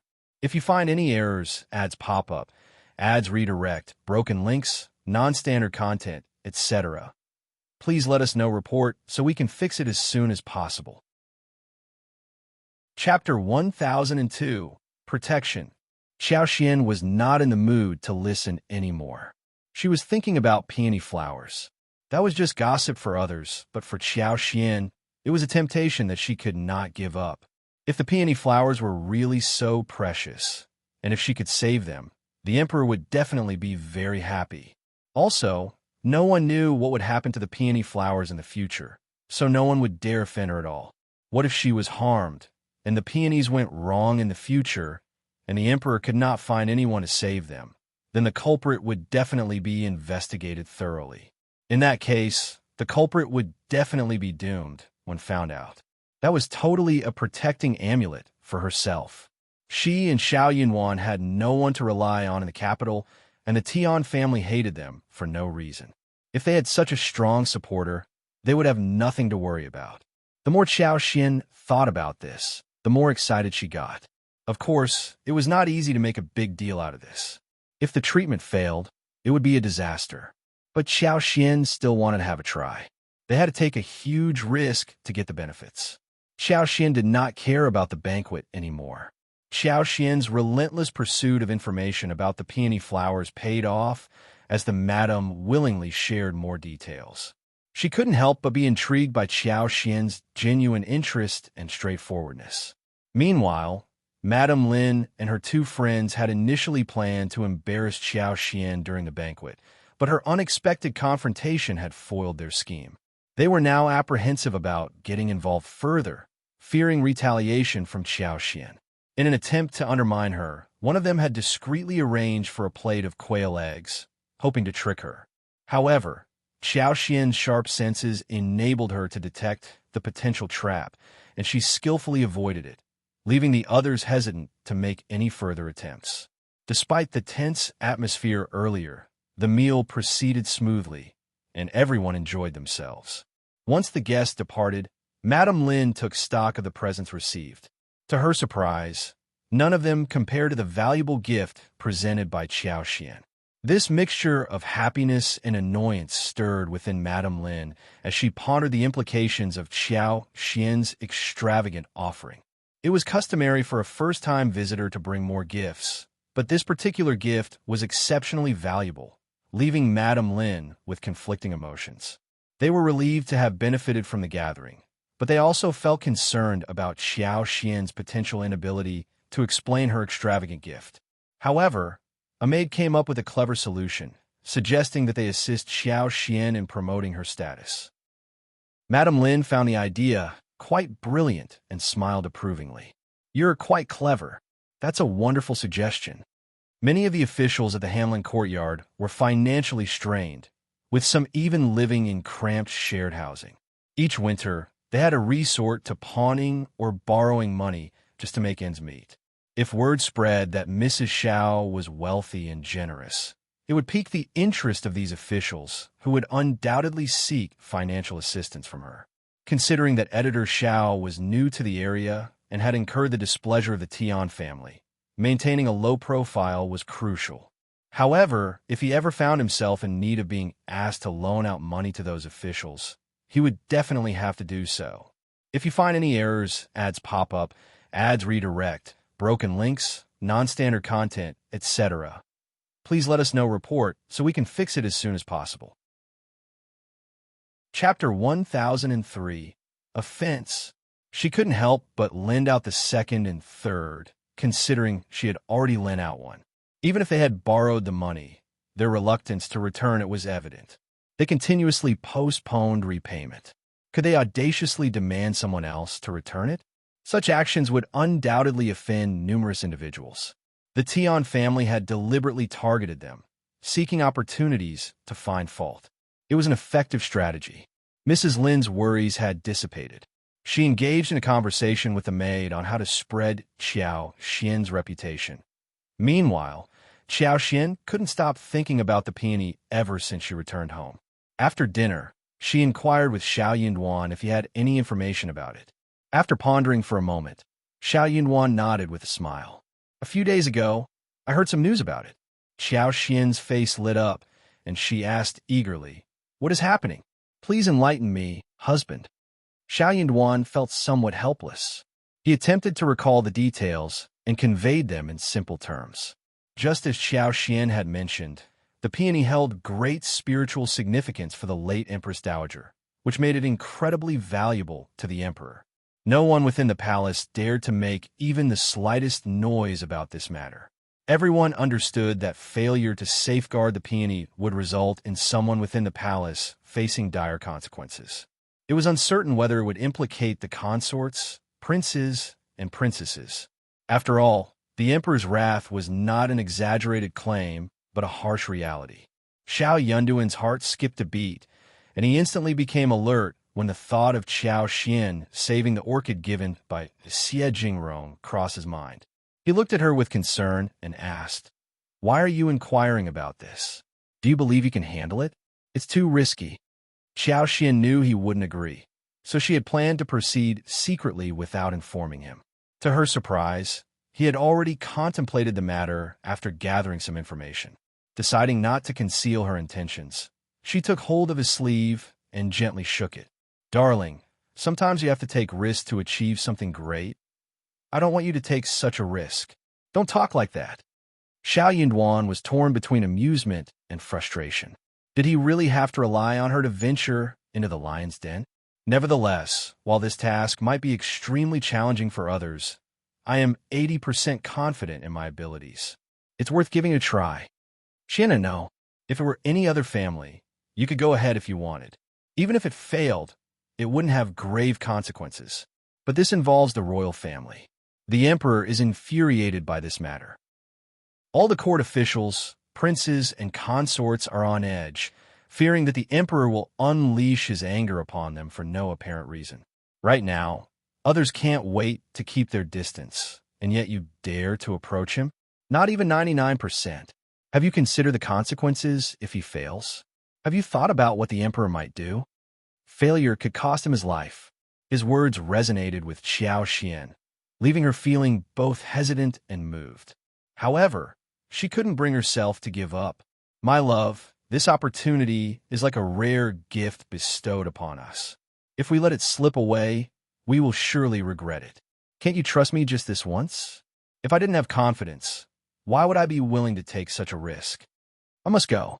Help me find a way to achieve a compromise, but please don't outright reject me. Don't you realize that Madame Lin is hosting an event in my honor today?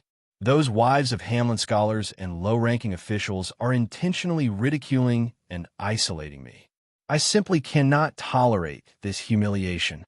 Xiao Yunduan furrowed his brow. "What did they do?" Xiao Xian smiled. "It's nothing more than petty and somewhat amusing. If you find any errors, ads pop up, ads redirect, broken links, non-standard content, etc., please let us know report so we can fix it as soon as possible." Chapter 1004, A Way.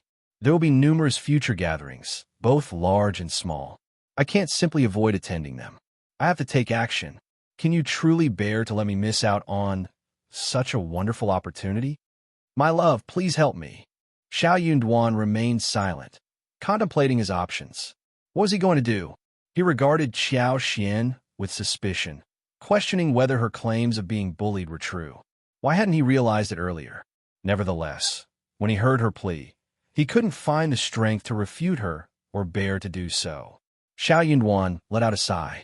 Xiao Xian understood that he had agreed. She immediately brightened up. My love, you're the best. I knew you would assist me.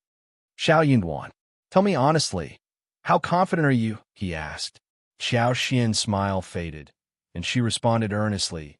I can't say for certain, but I'm at least 80% confident. An 80% chance was almost as good as a guarantee. Xiao Yunduan found himself torn between amusement and frustration. After a brief pause, he suggested, let's visit the Crown Prince at the East Palace tomorrow. The Crown Prince is known for his benevolence. Let's hear his thoughts first. All right, let's go and seek the Crown Prince's support. Xiao Xian's remaining worries vanished. Xiao Xian harbored no concerns about her ability to save the peony. As long as the flower remained alive, she believed she had the power to revive it and enhance its vibrancy. It was Xiao Yunduan who felt breathless with anxiety. After all, the events had unfolded within the palace walls. How could they possibly know what was happening? However, if the Crown Prince was willing to provide insight, then there was hope. The Crown Prince would surely be aware if the peony bush was still alive. Xiao Xian had heard of the prince's benevolent nature and hoped that he would grant Xiao Yunduan, a mere Primus, some face with the Crown Prince's assistance. Xiao Xian would be secure. But if the Crown Prince declined, Xiao Xian would relinquish her pursuit. The following day, Xiao Yunduan sought leave from the Hanlin Academy, and together they made their way to the East Palace to meet the prince. Although referred to as the East Palace of the Great Qin Empire, it was, in fact, a separate mansion adjacent to the palace, not within its confines. Not just anyone could enter the Crown Prince's Eastern Palace. However, Xiao Yunduan's reputation was too prominent. Despite being only a 7th-grade editor at the Hanlin Academy, he was the top scorer. He had even confronted the Tian family head-on, and the emperor had intervened on his behalf. It wasn't just the Eastern Palace. The more influential a residence, the more meticulous they were in selecting their gatekeepers. The position of a gatekeeper was not one that could be entrusted to a mere servant. A single offense, mistake, or unauthorized entry could potentially lead to a disastrous outcome. Upon Xiao Yunduan's introduction, a polite greeting came from the gatehouse. Coincidentally, the crown prince happened to be present within the mansion, and someone hurriedly went to inform him. The current crown prince was not the offspring of the current Empress Qi. The biological son of Empress Qi was the third prince, who had recently turned 30. The crown prince's biological mother was the late Emperor Qian of Qi's Empress Li. Having held power for a considerable duration, Emperor Qian of Qi's reign saw the crown prince reach the age of 43 this year. He was known for his integrity, refinement, and gentleness, earning him a reputation as a virtuous individual among the people. The court officials were indeed respectful and deferential toward him. If you find any errors, ads pop up, ads redirect, broken links, non-standard content, etc., please let us know. Report so we can fix it as soon as possible. Chapter 1005 at the East Palace. Upon learning that the renowned editor Qiao from the Hanlin Academy had arrived with his wife, the crown prince was taken aback. After a moment of contemplation, he instructed them to be brought in. During an imperial court session, his father had mentioned that if editor Qiao encountered any difficulties, he could seek assistance from him or the princes. Since they were here, it would be inappropriate not to meet them. Xiao Xian and Xiao Yunwan followed a young eunuch through a long corridor and several courtyards, finally arriving at a small, exquisitely adorned parlor. Seated on the main chair in the hall was a middle-aged man donning a ginger-colored round dragon collar robe. His eyes exuded gentleness, elegance, and nobility. It was evident that he was the crown prince. Xiao Yunwan promptly approached and performed a kowtow. The crown prince smiled and raised his hand in a gentle gesture. "Rise. Have a seat." "Thank you, crown prince." Xiao Yunduan stood up and attempted to assist Xiao Xian in getting up. However, when he turned to her, he was taken aback. Xiao Xian seemed lost in her thoughts. Xiao Yunduan grasped her arms and whispered, "Wife, wife."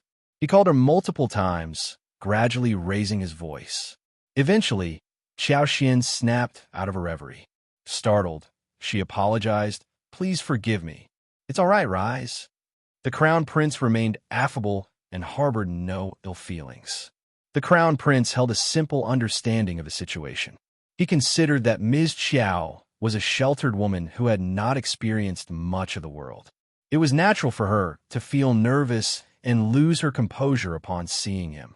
Being a magnanimous and benevolent individual, the crown prince harbored no blame for such a minor incident. Xiao Xian expressed her gratitude, yet her legs remained weak. Xiao Yunduan, filled with suspicion, believed that her unease was due to nervousness, much like what the crown prince had assumed. He cast a concerned gaze her way and helped her find a seat. The crown prince observed the entire scene and inwardly sighed. His fondness for Xiao Yunduan grew stronger. Xiao Yunduan displayed loyalty and did not forsake his wife. It appeared that he was not merely seeking fame. He genuinely cherished his wife. Sincerity or not, certain details could not be feigned. Unbeknownst to both of them, as Xiao Xian knelt to greet the crown prince, her mind buzzed with fleeting images of him. Perhaps due to the prince's esteemed status, those images were not as distinct as the other two, but Xiao Xian was certain they depicted the crown prince. Furthermore, if all of this was indeed true, the crown prince did not ascend to the throne in the end. It appeared that his fate had taken a turn for the worse. Xiao Xian felt a pang of regret. Her heart skipped a beat upon witnessing that scene, and then the images swiftly vanished. If only she had known earlier, she would have exercised control over her thoughts and observed more. However, what she had glimpsed was sufficient to shock Xiao Xian and weaken her legs. She compelled herself to push those thoughts aside and regain her focus. Fortunately, the crown prince did not hold them accountable for the momentary lapse. Yet, The weight of the crown prince's grim fate weighed heavily on Qiao, causing her to feel a sense of suffocation. The crown prince gazed at the couple and inquired with a gentle smile, "Editor Xiao, why have you come to see me?" Xiao Yunduan and Qiao exchanged glances and were about to rise and respond when the crown prince interrupted. "Please remain seated. There is no need for formalities in my presence." "Yes, thank you, Your Highness." "Your Highness, I heard that there has been an issue with the peony flowers in the palace. It is quite coincidental. My wife possesses expertise in cultivating and preserving flowers and trees. Perhaps she could find a way to save them. If you find any errors, ads pop up, ads redirect, broken links, non-standard content, etc., please let us know report so we can fix it as soon as possible." Chapter 1006. Am willing to try. Qiao bowed respectfully and stated, "Your Highness, I am willing to make an attempt." Upon hearing Xiao Yunduan mention the peony flowers in the palace, a shadow crossed the crown prince's eyes. Although Xiao Yunduan referred to them as peony flowers, it was evident to everyone what specific peony flowers he was alluding to. The crown prince harbored no desire for the royal family's affairs to become public knowledge. A tinge of disgust toward Xiao Yunduan flickered within him. However, the crown prince's demeanor changed upon hearing Xiao Yunduan's words. "What did you just say?" His brows furrowed, a mix of anger and amusement dancing in his eyes.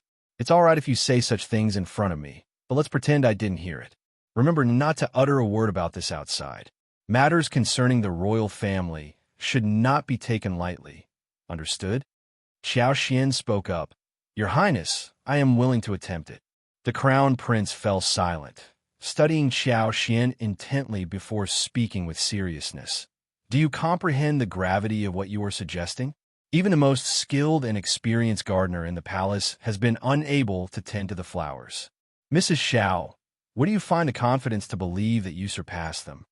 Qiao and Xiao Yunduan felt a sense of relief. The crown prince possessed a benevolent heart, as evidenced by his persuasive words. "If I may be so bold, may I inquire, Your Highness, whether the peony flower is completely lifeless?" Qiao asked. The crown prince furrowed his brow, giving her a brief glance before responding.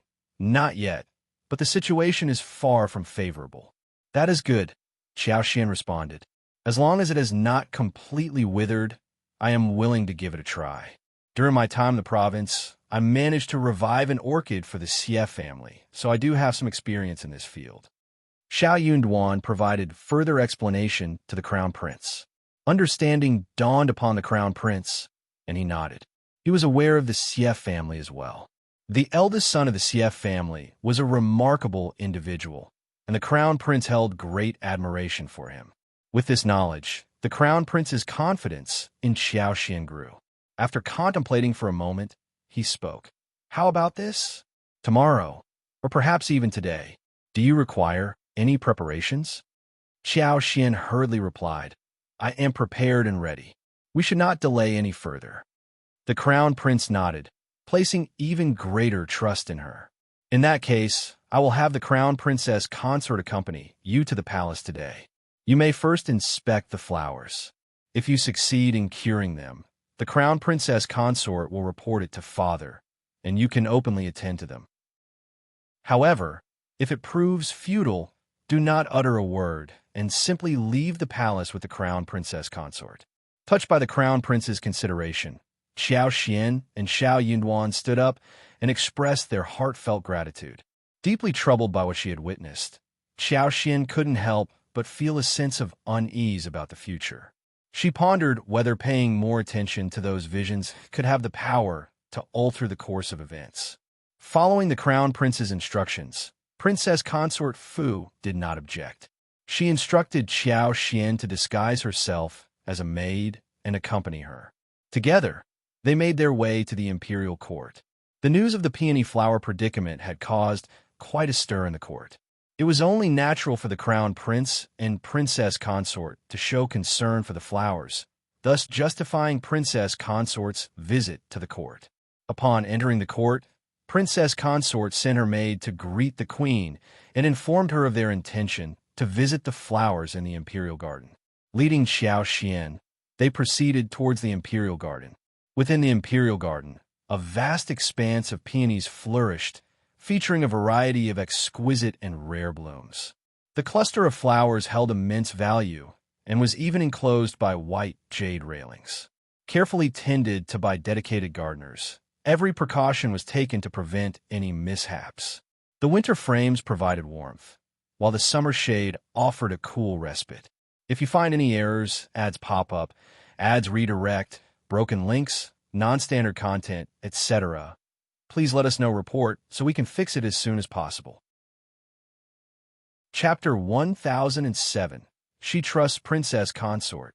Unexpectedly, an unforeseen incident occurred, adding to the already tense situation. At this moment, not only was the entire peony garden off limits, but the entire imperial garden was deemed a forbidden area. The emperor was seething with anger. Who would dare to venture into the imperial garden at such a time? Did they have a death wish? Only the queen, noble consort May, Princess Consort, and a select few noble family members dared to display their concern for the peonies in the imperial garden. No one else possessed the qualifications to show such concern. Accompanied by her attendants, Princess Consort arrived, and the two eunuchs who appeared visibly distressed immediately prostrated themselves, bowing deeply. Acknowledging their presence, Princess Consort turned to Dao seeking and inquired, "Where is Qin gone?" Respectfully, the young eunuch replied, "Princess Consort, Master was here just moments ago. He went back to retrieve something." The hearts of the two young eunuchs were heavy, yet they dared not reveal their sorrowful expressions in front of their master. They kept their heads slightly lowered. The gardeners responsible for tending to the flowers and trees in the imperial garden had exhausted every possible method, but the flowers continued to wither day by day. They were unsure how much longer they could persevere. Within the Qinxing Palace, a group of individuals arrived each day to apply pressure and conduct interrogations. However, it was a flower, a living entity incapable of speech. How could it convey discomfort? What could a flower do? If it couldn't be healed, then it couldn't. However, the stakes were high. If they couldn't find a solution, none of them would be able to escape the consequences. Princess Consort nodded and casually found a pretext to dismiss the others, then turned to Qiao and asked, "Take a look and see if there's a remedy." Qiao could sense that the peony flowers still clung to life. Although their condition was dire, there was still hope. Qiao carefully inspected the roots, adopting a professional demeanor. In truth, she couldn't be certain if it was due to pests, soil issues, or some other factor. But as long as the plant itself was resilient and provided with sufficient soil, water, and sunlight, there should be no insurmountable problem. After pretending to examine for about 15 minutes, Qiao rose to her feet and addressed Princess Consort with a confident smile. "Princess Consort, I can indeed nurse these peony flowers back to health. However, time is of the essence. If we delay for another 4 days, even divine intervention may prove futile."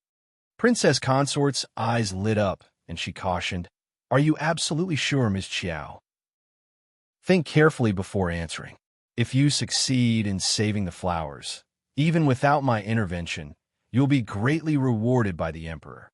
However, if anything goes awry, not only will you be in trouble, but Editor Xiao and I will also face dire consequences." Qiao confidence shone through her smile. "Thank you for your concern, Princess Consort. Rest assured, I am fully confident in my abilities." "Very well." Princess Consort sighed with relief and nodded. "Then come with me to meet the Queen." "Yes, Princess Consort." Empress Qi felt a surge of joy upon hearing the news. Although she didn't fully trust Qiao, she had faith in Princess Consort's judgment.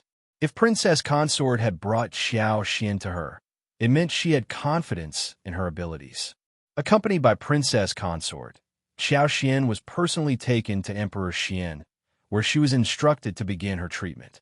News of this event quickly spread throughout the palace, capturing the attention of numerous eyes fixated on the peony garden within the imperial grounds. The crown prince had always been dependable, and this brought a sense of relief to the concubines, princesses, as well as the palace maids and eunuchs, who secretly awaited a favorable outcome before expressing their elation. The emperor's foul mood had cast a pall over everyone, inducing trepidation. Finally, the clouds were starting to disperse. If you find any errors, ads pop up, ads redirect, broken links, non-standard content, etc., please let us know report so we can fix it as soon as possible. Chapter 1008, Treatment. Qin and the others formed a circle around Qiao, anxiously awaiting her intervention to save the flower. Aware that they might be attempting to steal her knowledge, Qiao made it clear that she would only share the maintenance method without guaranteeing its long-term effectiveness. Flower nurturing, like any other craft, required personal exploration and cultivation. It couldn't be easily taught. Each individual had to rely on their own efforts to comprehend it. Qiao possessed limited knowledge herself, so she refrained from providing extensive instruction. They wouldn't be able to replicate it on their own. It wasn't that she wanted to withhold information, but rather, she had to do so. Sooner or later, the queen and princess consort would issue the order. After all, who could assure that the flowers would remain in good health in the future? What if something unfortunate happened again? Qiao couldn't be expected to attend to them within the court indefinitely. Apparently, Qin and the others understood this as well. Upon hearing Qiao words, they wore expressions of naturally without a hint of gratitude. Contrarily, they felt a tinge of unease. They weren't certain whether they hoped for Qiao success or failure in saving the flowers. A conflicted sentiment arose, leaning towards preserving the flowers. Although doing so would highlight their incompetence, at least their positions and livelihoods would be preserved. If Mrs. Xiao failed to save the flowers, they would all face dire consequences. Qiao directed someone to dig out the flowers, replacing the soil and trimming the roots. After 2 hours of exposure to sunlight, she removed all the withered parts and replanted them. Then she watered them and arranged for shade to be built. Following a series of procedures, evening approached. Is that all? Qin and the others exchanged bewildered glances. Qiao nodded confidently. Tomorrow, you'll see an improvement. Don't worry. The group remained speechless. Concerned, the Empress dispatched her trusted attendants from the palace to guard the imperial garden. Observing Qiao dramatic actions, Princess Consort couldn't help but inquire anxiously as they left the court. Qiao offered a reassuring smile. Princess Consort, please don't worry. I have great confidence in this. With a smile, Princess Consort sighed. Well, we have no choice but to trust you. News of Qiao's presence in court to treat the flowers quickly spread among the princes, nobles, and upper class of the capital. Even before she had left the palace, word had already reached various ears. Doubt pervaded the minds of many. Some even secretly mocked editor Qiao for involving his wife in such matters. Could it be that his wife's skills in tending to flowers and plants surpassed those of the specialized palace gardeners? It would be comical if she overstepped her abilities. Madame Tian felt even more disgusted. Madame Lin's attempt to teach Qiao a lesson backfired.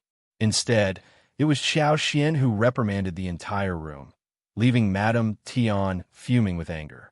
Seething with resentment, Mrs. Tian contemplated how she could humiliate Qiao when suddenly she heard the news. Madame Tian sneered, unable to contain her derision. She ridiculed Officer Tian, saying, "This woman truly has no sense of her own status. She can't even rise above her station. Yet, she dares to engage in such menial tasks, going to the palace to snatch work from the eunuchs. How utterly laughable." Officer Tian glanced at her, remaining silent. If you find any errors, ads pop up, ads redirect, broken links, non-standard content, etc., please let us know report so we can fix it as soon as possible. You're tuning into the Romance Rendezvous YouTube channel. We're so grateful for your support And don't forget to subscribe to join us on this incredible journey through captivating stories. Your generosity through donations truly makes a world of difference, as it's the primary source of revenue that allows me to expand and enhance this channel for you. Thank you from the bottom of my heart for being a part of this adventure.